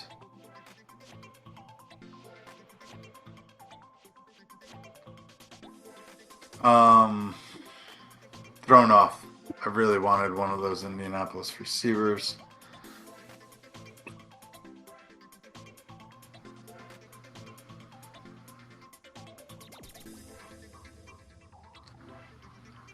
I'm going to go with Hopkins, DeAndre Hopkins. DeAndre Hopkins could very well be equivalent to Rashad Bateman in scoring. Do I want to go kicker? There's like 10 kickers left. I don't necessarily want to be stuck, and I feel like one or two of the tight ends should come back that I want. Do I go San Francisco kicker, Buffalo kicker, or the Rams or the Colts?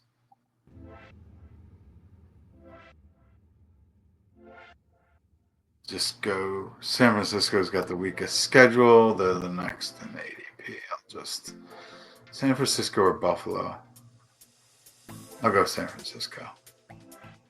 San Francisco has the lightest schedule in the NFL, so they should be up in the fourth quarter and kick often enough that none of this will matter to me in the long run. All right. So my wide receivers. Let me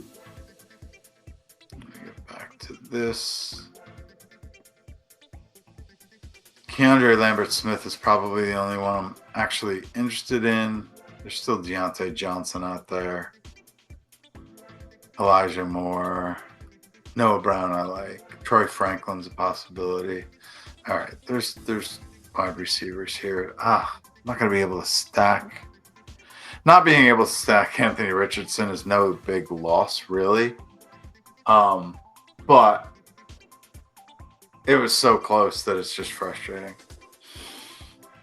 So close. All right. Is there any other Indianapolis receiver? Oh, there's a couple of late Kansas City receivers.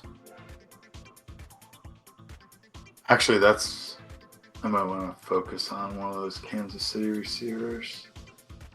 Or he hasn't been taken yet. Kelsey's backup tight end, who might actually be the starting tight end, Noah Gray.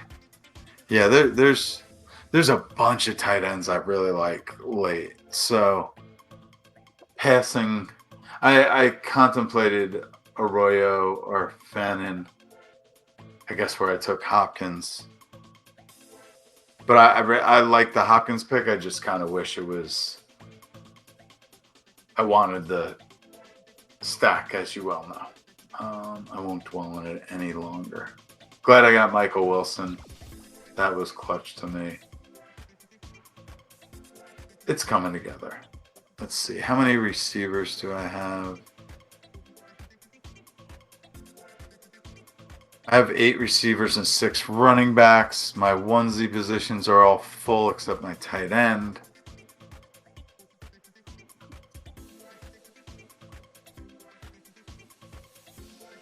Whatever I feel like going forward here. Maybe a running back. Yeah. There's Jarquez Hunter, Ollie Gordon, Trevor Etienne are the ones I like. There's also Devin Singletary, but it may not be awful.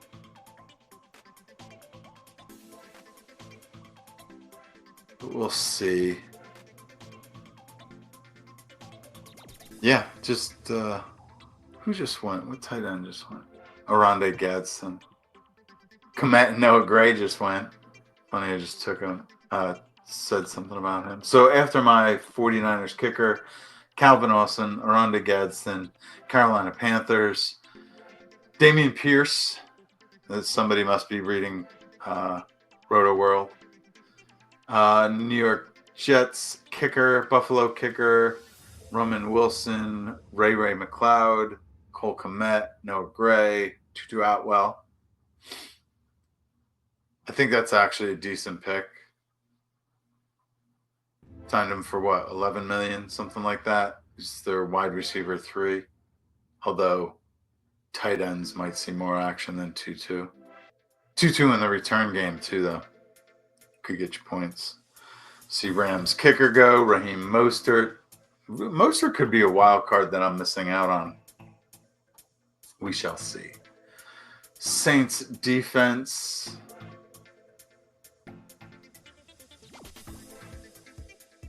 All right, so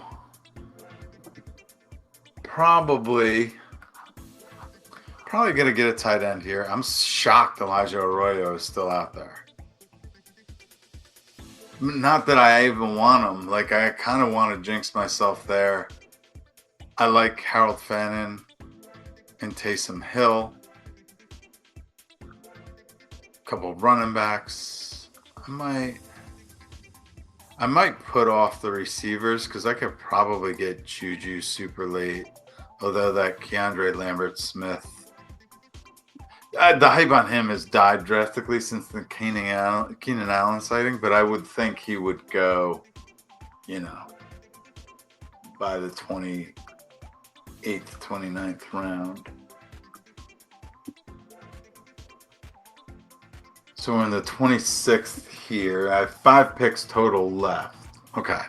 So I think 2 of them might end up being tight end because Elijah Arroyo is just sitting there, and as far as I can tell, he's Seattle's starting tight end.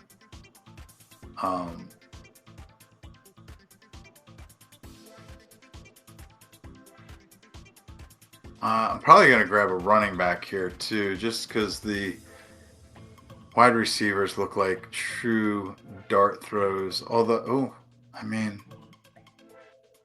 Deontay Johnson, Alec Ironmanner.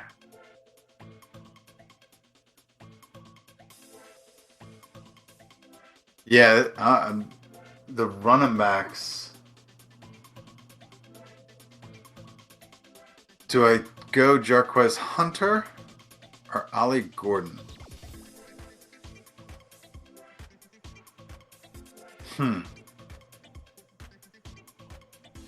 Jarquez Hunter still has Corum to deal with.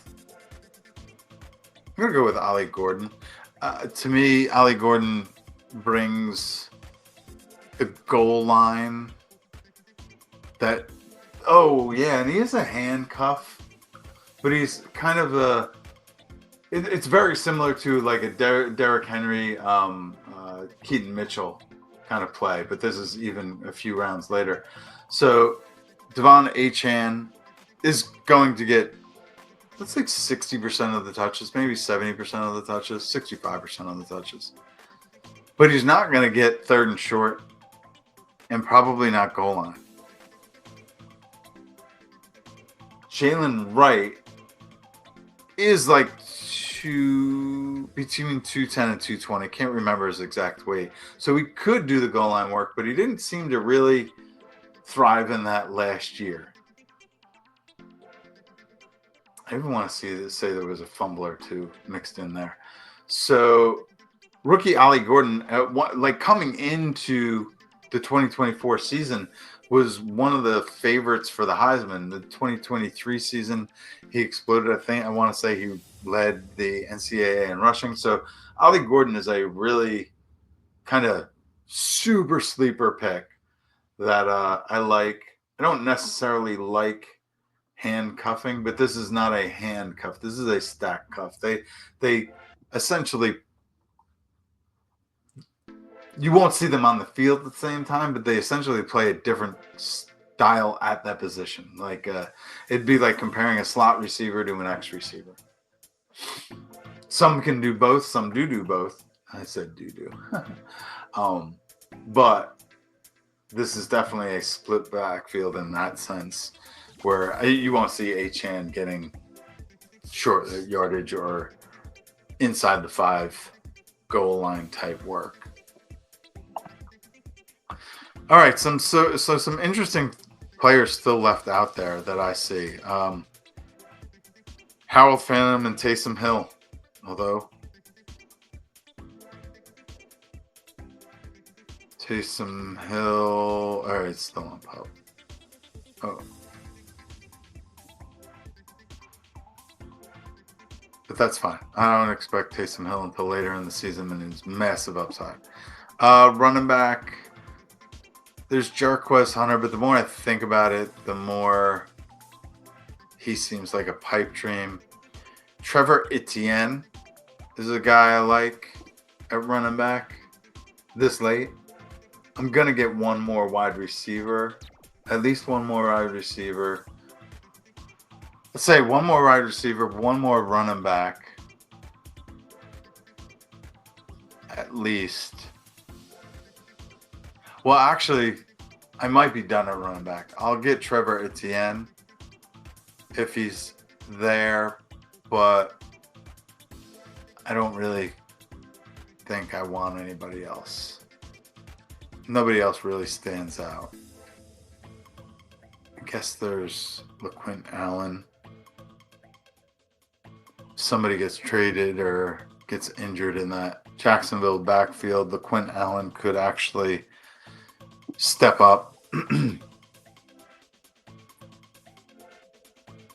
Yeah, I'm very surprised Alec Ayamaner, even like Deontay Johnson, Keandre Lambert-Smith, Elijah Moore, Troy Franklin, Jermaine Burton, plenty of wide receivers, but I might continue to scoop up wide receivers as well. Like I'll have at least 9 wide receivers, at least 8 running backs. Just have to decide where that extra 1 pick goes, and it's probably going to go to tight end. Well, provided there's so besides Fannin and Hill, there is Terrence Ferguson that just literally just went off the board. Michael Mayer, Dawson Knox, yeah, and I understand Gunnar Helm, Cade Stover. I'm not going to cue them though. I'm quite happy with my tight ends as they stand. I think. Let me just check bye weeks. McBride and Arroyo do have the same bye week, so I might be grabbing another tight end. Who Juju just went. Should have had my eye on him closer. Would not have taken him last round. But there's still Tyquan Thornton.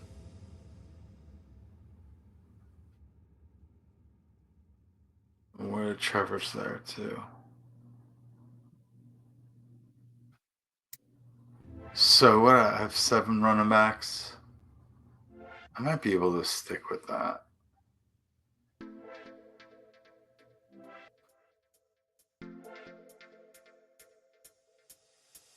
Just yeah.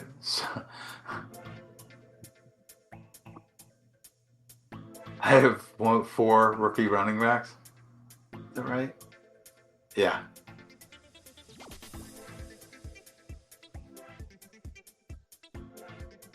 Not horrible. Not bad at all. So after my Ollie Gordon pick, Panthers kicker. Ooh, that's one I should have really kept in my mind. A Panthers kicker just kicked a 70-yard field goal in preseason. Don't know how much it was contested, and I did see it. I didn't look very closely though. After Panthers kicker, we have Hunter Renfrow, Brandon Cooks, AJ Barner. Just on a side note though, that Panthers kicker, I would certainly keep him in mind in redraft. Like, I think going into the season, I'm going to move him up to, let's say, number 12 in the rankings, just so I do get him in any redraft that I draft that has kickers, which I'm not sure it will be in any. All right, so then we see AJ Barner go. He's a blocking tight end. He'll get some. He'll vulture Arroyo a bit, but not to the degree people are thinking. Browns kicker, Saints kicker, Marquez Valdez-Scantling, Noah Brown. Noah Brown's a guy I like drafting late. Zay Jones, Juju Smith-Schuster, Devin Neal, Joe Milton, Amari Cooper, Nick Westbrook-Akane. If I have Tua, I will grab NWI. Luke McCaffrey, no thank you. Malik Washington is another receiver I will stack with Tua when I do draft him, which is rare. I'm going to go full slappy. There goes Jarquez Hunter. So maybe I'm going to get Trevor Etienne first. Phil Maffa. Not a bad pick. Just because Dallas's backfield is just a conglomerate of and has-beens or never will be's. Really never will be's. Jaden Blue could amount to something, but he wasn't really much in college. He's very fast. I think he was the one with the eligibility problem, so he never got to play his 5th year. Troy Franklin, good pick. I am going to go Trevor Etienne and close out my running back room.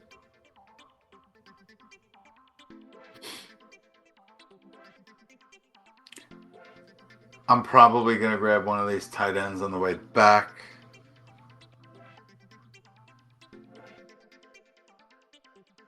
I had been focused primarily on the Alec Ironman, a great pick to stack with his Cam Ward. That's why I like Cam Ward. Although I probably would have jumped on Ironman earlier. But yeah, you can stack Ward late. Okay, so come on, man. All right, Chris Brooks. Actually, I've heard. Oh, Green Bay. Yeah. I'm going to grab Harold Fannin. I don't know why I've been holding back that name. Just some really good news. People are saying good things about him. JJ Zacharyson met his mom at the expo, and she had good things to say. She seemed positive spirits. So just it sounds like a feel-good story. So I'll grab him. All right. So if Tyquan Thornton makes it back to me, I'm just going to stack the Kansas City receiver onto Mahomes. Didn't really get to build out that stack at all. Disappointed, but it is what it is.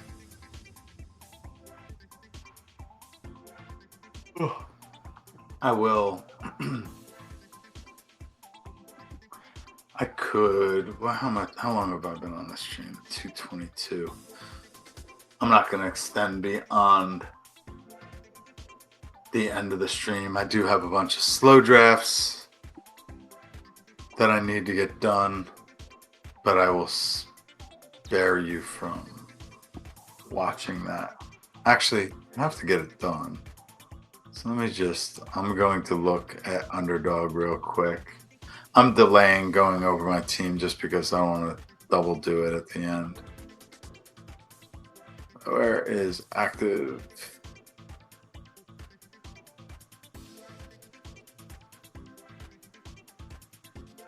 One, 2, 3, 4, 6, 9, 10, 11, 12. I only have 12. I'll do a few of my slow draft picks, the ones that are under 4 hours, because I could come back tonight and do some slows and a full Underdog draft or two just on a stream. Gonna grab a bite to eat, catch a nap, see how I feel. And maybe you see me there. I actually need to put together my redraft ranking, so I really want to get that done by Sunday. Although I will be back streaming on Sunday, I think at 3 o'clock. I need to double check that. Fact. All right, so after my Harold Fannin pick, Isaiah Davis goes, Tyler Conklin, Devon Vele, Michael Mayer. I like Michael Mayer. Michael Mayer, I see playing more of a traditional tight end role with what's his name? Brock Bowers being more of a slot receiver. I think you'll see a lot of 12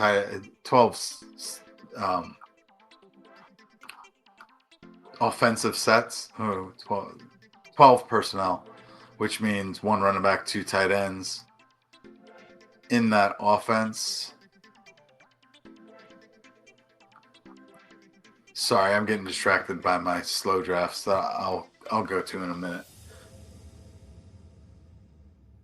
But when Michael Mayer's healthy, and he kind of held out of OTAs this year because he's a little disgruntled.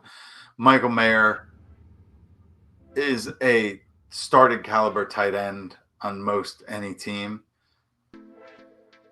They're going to use 12 personnel quite a bit. In fact, the person that gets hurt by Mayer the most probably is wide receiver Vegas. Besh gets put way aside because of Mayer, but Jacoby Myers, one of my favorites, will probably be capped a little bit by Michael Mayer's usage. Michael Mayer needs to stay healthy though, so we'll see. And then we just see, Jimmy Garoppolo going this late. That's a really good pick.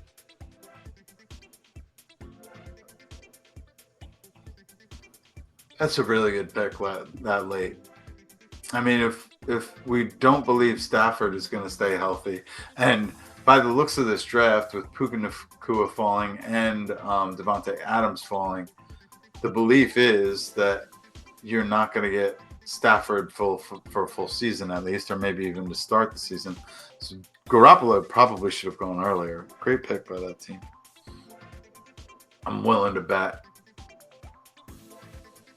Oh, that's that team 5 I was looking at earlier. They do not have any Rams, though, it looks like, to stack them with. So, all right. After Garoppolo, Christian Watson, Josh Reynolds, I think is a really good pick, especially if you stack him with Fields. They didn't. Audric Estime, no thank you. Samaje Perine, no thank you. Jake Browning, Cincinnati backup. I mean, I guess I would consider that if I had Burrow, but not that team doesn't. Deontay Johnson. I'm torn between whether he is a great late round dart throw. I mean, great late round dart throw, or washed completely. Kamani Vidal, no thank you. Taysom Hill, there you go. Great 30th round pick. Kirk Cousins, pretty good pick. I like what this team did. And they had Mae Young. Yeah, but they're just kind of to me, they got too many quarterbacks. 6 quarterbacks is just too many. But, they can't predict being able to get Garoppolo and Cousins in the last 2 rounds. Cousins doesn't have a team yet, but Cousins could end up on the Rams. He could end up on the Saints. Probably unlikely in their division. Cousins could end up on the Browns. Could still end up on the Steelers. Just lots of places Cousins could go with, twists and turns of the season. After Cousins, Dawson Knox, Kevontae Turpin. Turpin's a guy I love to stack with Dak. Does this team have Dak? Nope. Oh, this format, you don't see too many people stacking. Jaleel McLaughlin, no thank you. We are coming up on my pick. I'm kind of torn. Tyquan Thornton has been getting good pub in Chiefs camp, but may not make the team. Keandre Lambert-Smith was getting great pub and had a great preseason game before Keenan Allen got there. Elijah Moore could establish himself into a starting role, especially if Shakir isn't completely healthy, and Jermaine Burton is the ultimate wild card. 4, I think, great dart throws at receiver here.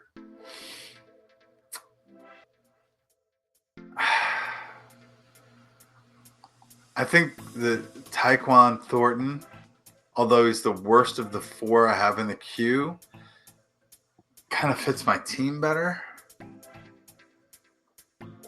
And I know I don't have any of them. I won't be drafting him ever again.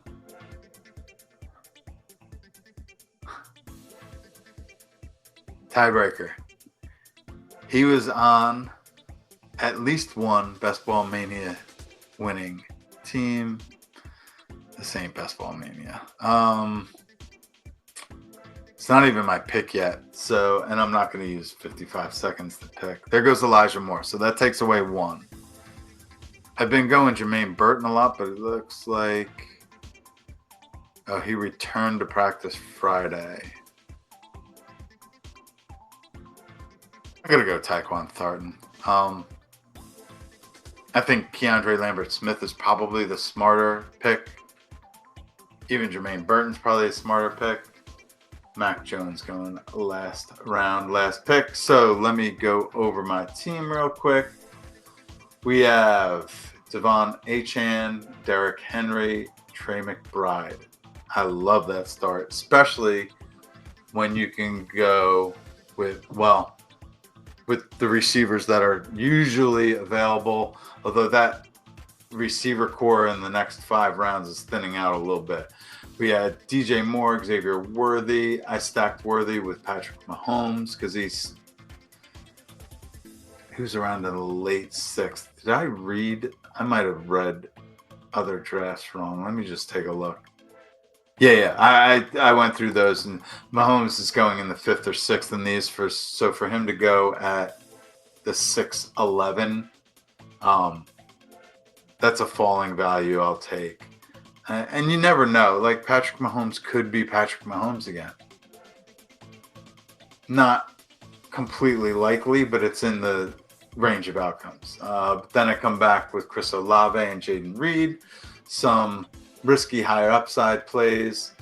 Then Kyler Murray fell, what I would say, like 2 full rounds of value in Kyler Murray there. And he's a nice stack with Trey McBride. And Jaden Higgins, I know in one draft, Jaden Higgins went in like the 14th round. I want to say, clicked on it here. 13th round. I got Jaden Higgins in the 13th round 2 weeks ago, but I wasn't going to play many games. To get him at the end of the 10th, absolutely fantastic value in my opinion, especially because of some of the guys that went before him. And then Colston Loveland, same thing. Super value there. I passed up Caleb Williams stack. Maybe not the brightest move, but I like my tight end room with those 2. I mean, being able to get what I got late. Maybe Loveland wasn't the right pick there. But I think the other guy I had in my queue was Tajay Spears, who I ended up getting in the next round. So maybe I could have gone Caleb. I don't know. I kind of like the Loveland pick there. It solidifies that room. And the getting Richardson after Spears in the it's the beginning of the 13th. So it's a little bit earlier than I had been getting him, or he had been going. But super solid QB room in my opinion. Then I come back with Luther Burden. So I have a massive Chicago or a large triple stack of Chicago, even though I don't have their quarterback. But again, I think that's, especially in this case, is the least important part of that stack. Caleb probably won't be getting many more points week to week than Mahomes or Murray or Anthony Richardson. Then I come back with 3 rookie running backs, Woody Marks, DJ Giddens, Taj Brooks.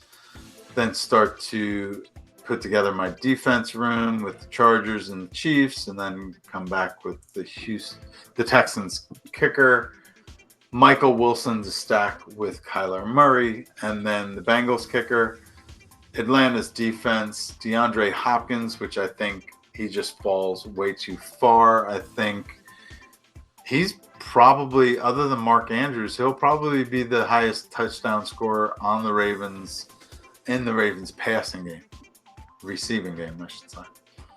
And then we have the 49ers kicker that I probably should have gone with. Who was it? I should have actually maybe waited till the Panthers kicker might have come back to me the following turn. Yeah.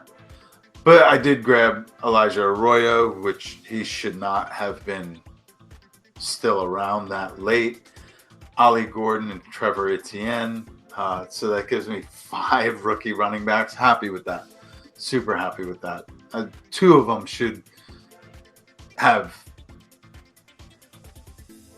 starter value late in the season. At least 2 of them.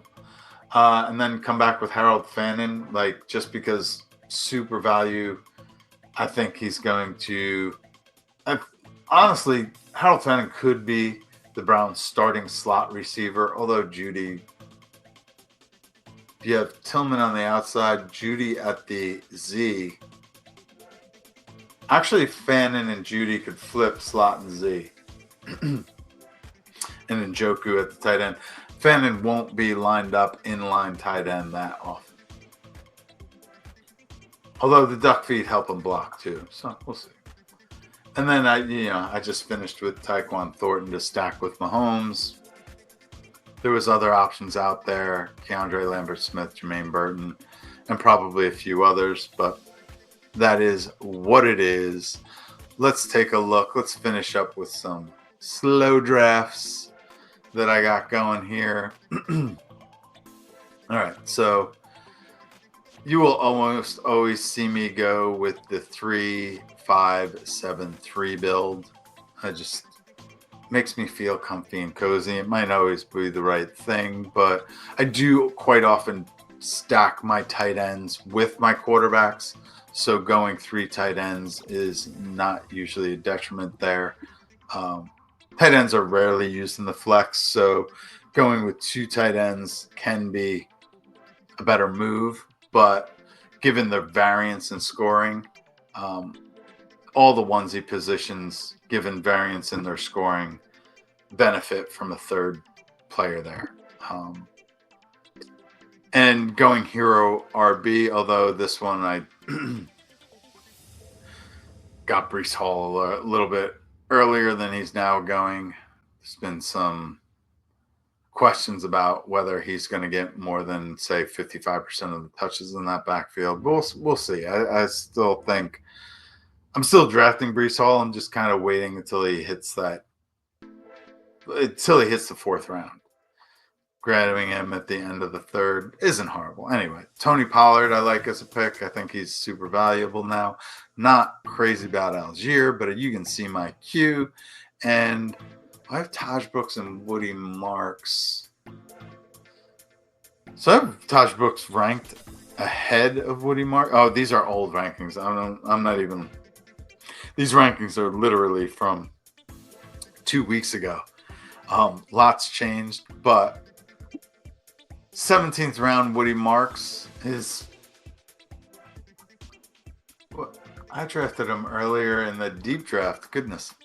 Yeah, that looks like the move. Let me just switch this to ADP. He's at the top of ADP in everybody's queue. Let's just grab Woody Marks. And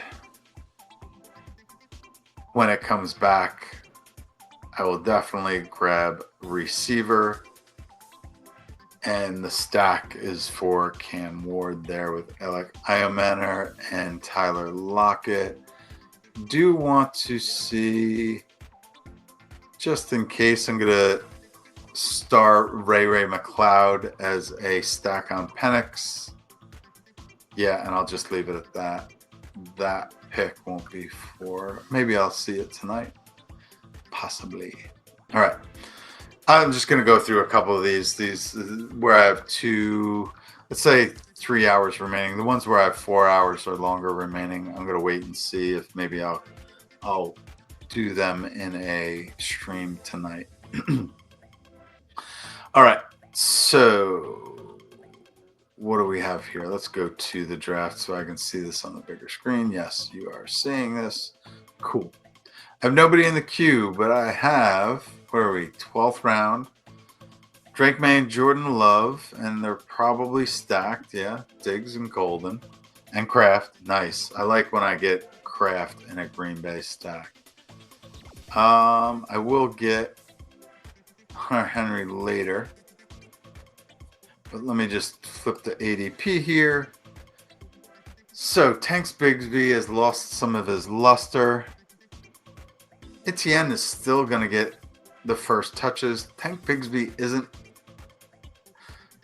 I've said this before, but Tank Bigsby had 3 long runs last year. I think all 3 of them ended up being touchdowns. I think they're all over 40 yards. Through wide open holes. Like, look at the tape, and he benefited. And it was so ridiculous. Like, as soon as Etienne comes out, Bigsby comes in, gaping wide Mack truck sized holes to just roll through.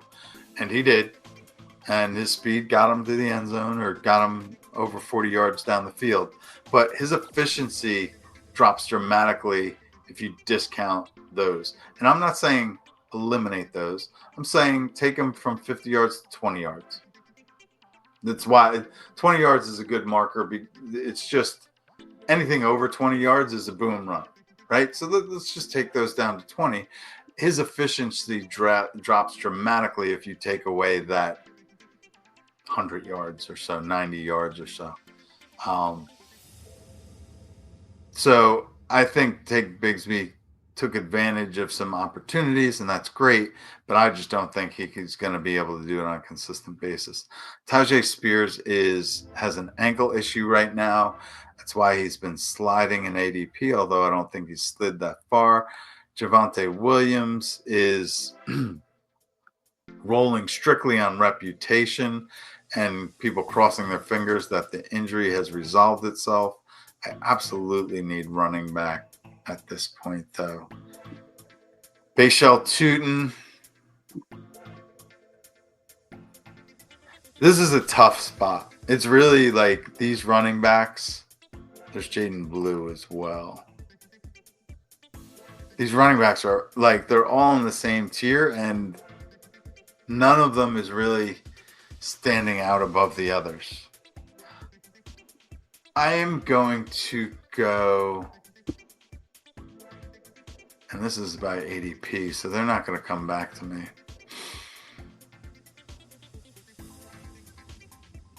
We're getting a lot of Spears. I don't have a lot of Bigsby.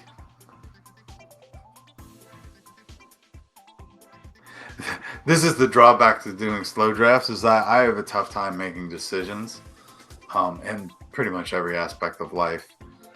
I like when decisions are made for me.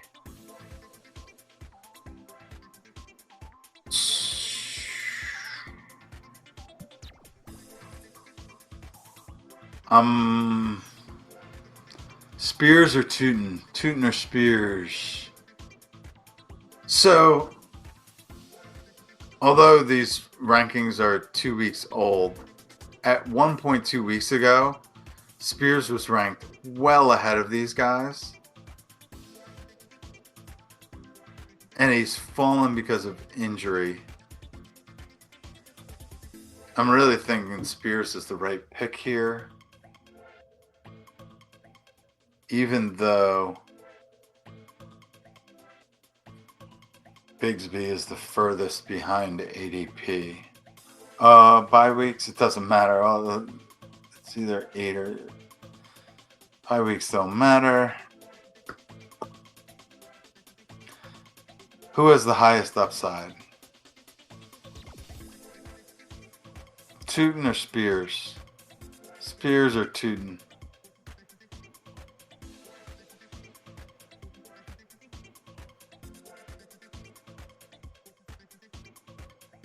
Spears. Cross my fingers. No, nothing's coming back to me. Might be able to get Braylon Allen. Yeah, I'm a Spears guy. Actually, I'm more of a Pollard guy than I'm a Spears guy, but either one of them, you know, Pollard with the full role last year, performed pretty well, but per touch, he was performing better when Spears was there. They both benefit from both of them being there. They both are relatively high injury risk. They're both explosive, but with that explosion comes the the inability to handle extreme battering and pounding. All right, so here, this draft, I remember, I found myself behind at quarterback. Maybe I'll even hop out the draft board here. Ooh, fancy draft board.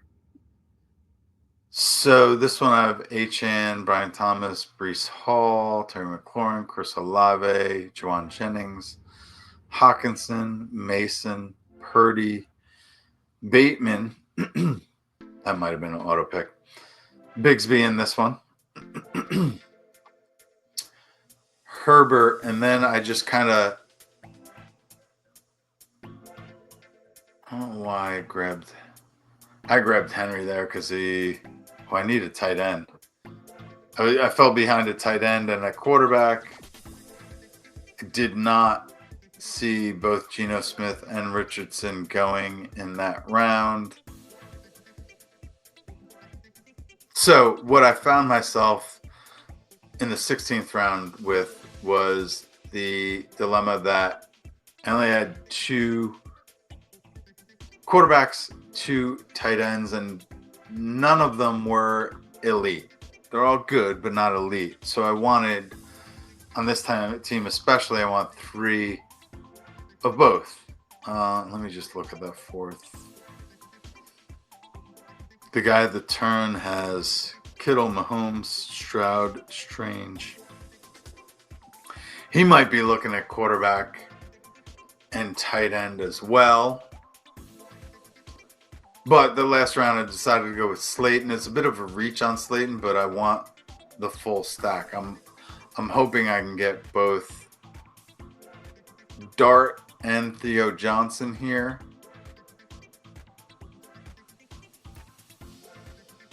I'm going to go with Dart first. Let me just look to secure the quarterback.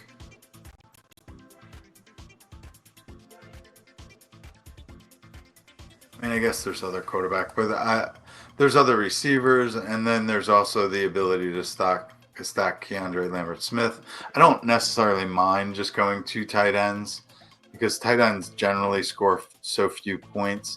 The only reason I'm going to do it here is for the stack, and this isn't a fast draft, so we won't know. Stay tuned to future streams to find out if I actually ended up with that giant stack to end that draft. All right, so, I got Javonte queued up here. So, this is a draft. Let me see. I have Drake May, McCarthy, Bijan, Bucky, Jalen Warren. So I don't need a running back necessarily. So I'll get Williams out of the queue. Although Keyshawn Judkins in the 140s is probably the right move at this point because his value is going to rise beyond the 140s. I was watching Ship Chasing YouTube stream earlier today. I guess it's from last night, but I was watching it today. They're saying they think Judkins should end up in the 90 to 100 range as far as drafts go or rankings go. I disagree with that. I think Sampson is going to take the bulk of the touches out of the gate. Judkins is going to have to prove he's better than Sampson and Ford in order to get on the field. He's been The charges against him for domestic violence have been dropped. It is quite clear that he actually did it, but the person that was pressing charges did it late. There wasn't evidence that the bruises to her face, leg, and arm, I think it was, uh, came directly from him, or there was necessarily directed. There was a severe lack of evidence. And also, that person will want to sue Judkins for some of the millions he's soon going to be making, but wouldn't be making at all had those charges not been dropped. I really believe that those charges held up, the Browns may never have signed him, in which case he can't be put on the commissioner's exempt list. He would have to go back into next year's draft, and the chances of him being drafted would be negligible. Then he could be a free agent and signed by waivers. But Cleveland has his rights until next year, so they are the ones that ultimately decide whether he actually gets to play. So it looks here that Judkins' ADP right now is 144. I probably got above 150 at one point, and it's coming up, but I'm going to pick 142. I have 3 tight ends, 5 wide receivers. I should probably check quarterback room I'll pass that up.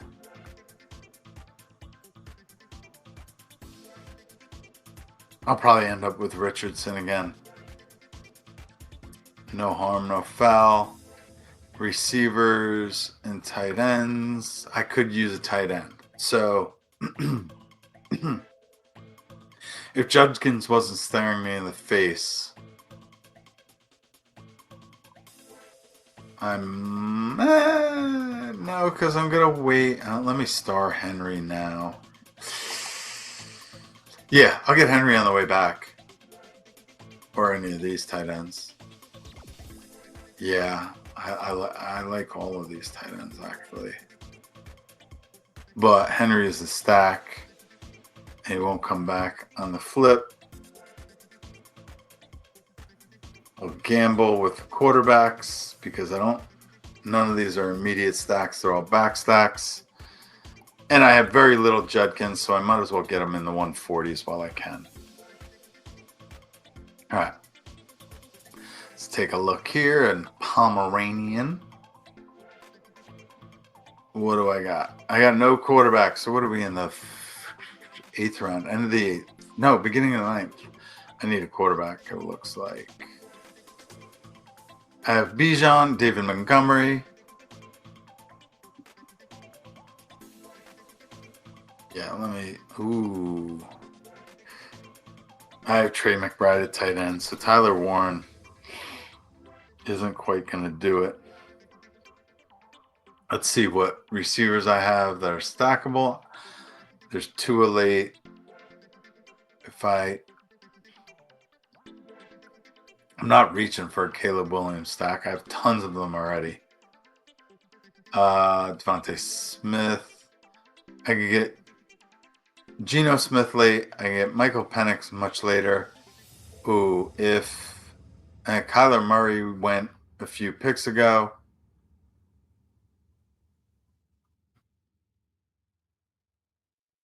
Yeah, we are looking at Tyler Warren or running back or Rashid Shaheed. The one thing I don't like about Shaheed is that I'm not going to get his quarterback, so I don't see him as stackable. Cooper Kupp, actually, I have very little of. I like Charbonnet better than.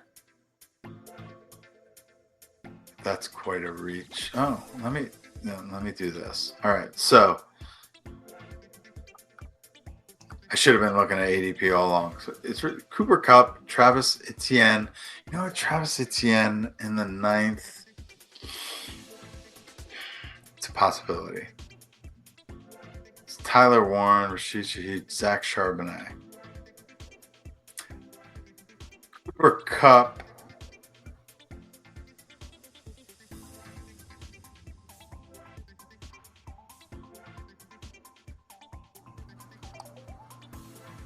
Travis Etienne, Tyler Warren, Zach Charbonnet.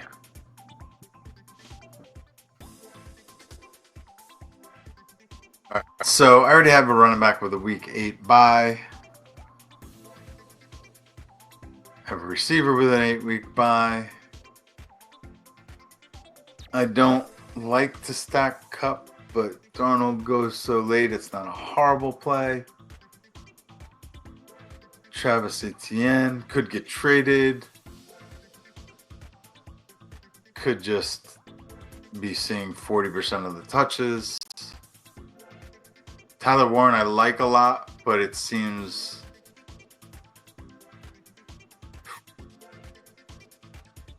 I think I'm between Tyler Warren and Zach Charbonnet.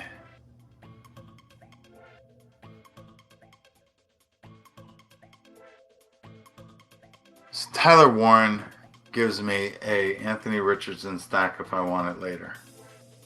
It also allows me to not need a third tight end.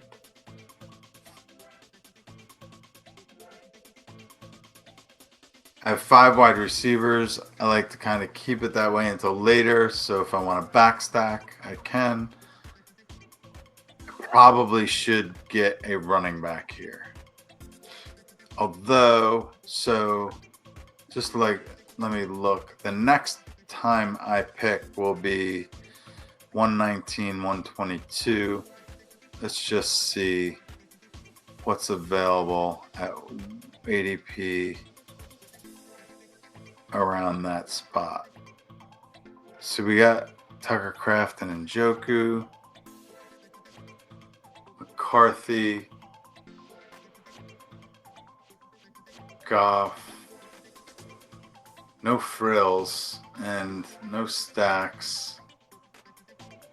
The running backs, I'm going to have to reach for the same running backs we've been dealing with for the past couple of times. I think Charbonnet is the pick there. It could be Etienne. I'm going to go with Charbonnet. It's a reach, but I'm not a Kenneth Walker believer. I believe in Kenneth Walker's talent. I don't believe in his ability to stay on the field healthy. I just picked that. Why didn't it disappear? There it goes. All right, so Chihuahua. Ooh, way behind a quarterback. Got Geno Smith queued up. But I only have him queued up because where else am I going to go? All right, so probably going to get Dart last round. So I have Giants, Seattle.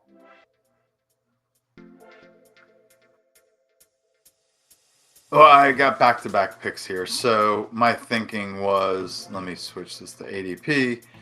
And my thinking, well, I could. No, Tua doesn't have a back stack. Oh, Hollywood Brown just sitting there. Good Lord. Henry, I don't need it. So I might only do two tight ends here.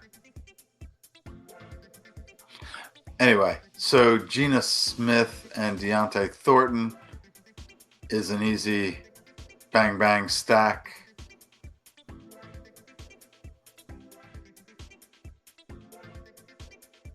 Yeah, let's do it. I'm just going to do the Geno Smith, Deontay Thornton, not Tyquan, Deontay Thornton stack. I'm not crazy about doing that without Bowers, but I was a little bit behind, and it looks like that's kind of what I had in mind when I queued up Geno Smith. All right, so this is probably time is it? Yeah, this is probably my last one because I can get, if I do stream tonight, I will get the rest. All right, so nothing in my queue. There goes Tajay Spears sitting there again, but not the ADP value. Or no, right about the same spot, right?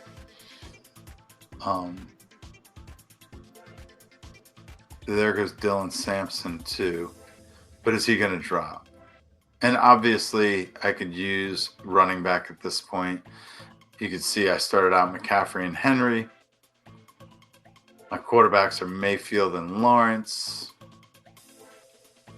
Wide receivers. All right, so I do have a Tampa Bay stack with Evans, if Worthy, Hunter, Debo, Josh Downs, Brandon Ayuk, Mark Andrews. There's nothing else to stack here, is there? I guess Downs later, not now. Here's the other thing, too. Oh, sorry. I could go Justin Herbert and backstack him. There's a couple different ways to backstack him.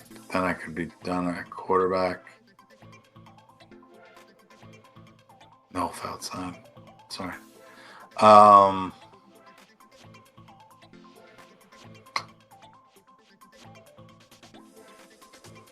Penix, I don't like. I like the backstack Herbert. I think he's severely undervalued. Why does this? So there, yeah, Herbert's a value in ADP.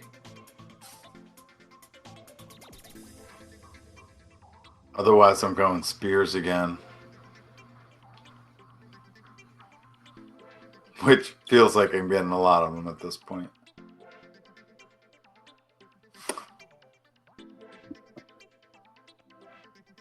Stroud and Tua already went, but here's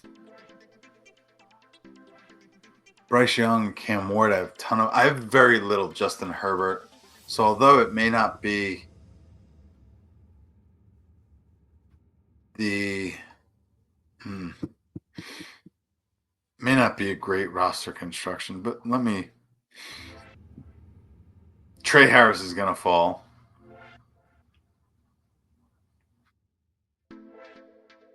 Quentin Johnson is always around. Keenan Allen is gone, I'm sure. That's what I wanted to see. I just kind of going to take a glance at the board. As you can see, I'm very tired. Keenan Allen went last round. And Justin Herbert's likely to go very soon if I don't get him now.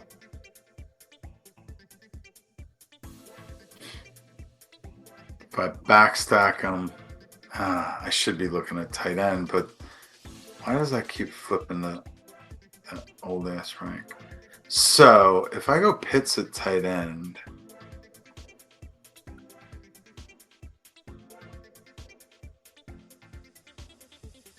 I don't pick again for a while, right? Well, 12-5.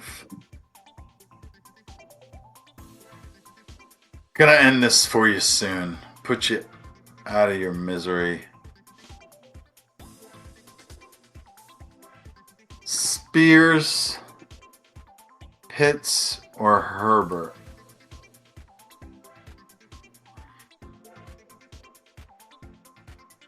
I would like either Keenan Allen or Ladd McConkey with my Herbert stacks. He doesn't really have a tight end to go to.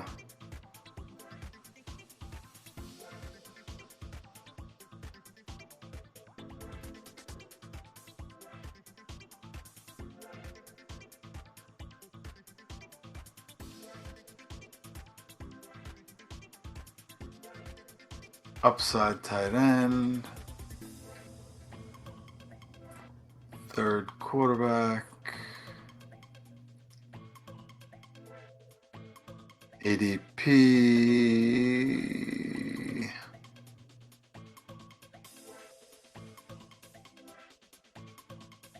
Tough decisions. Tough decisions here.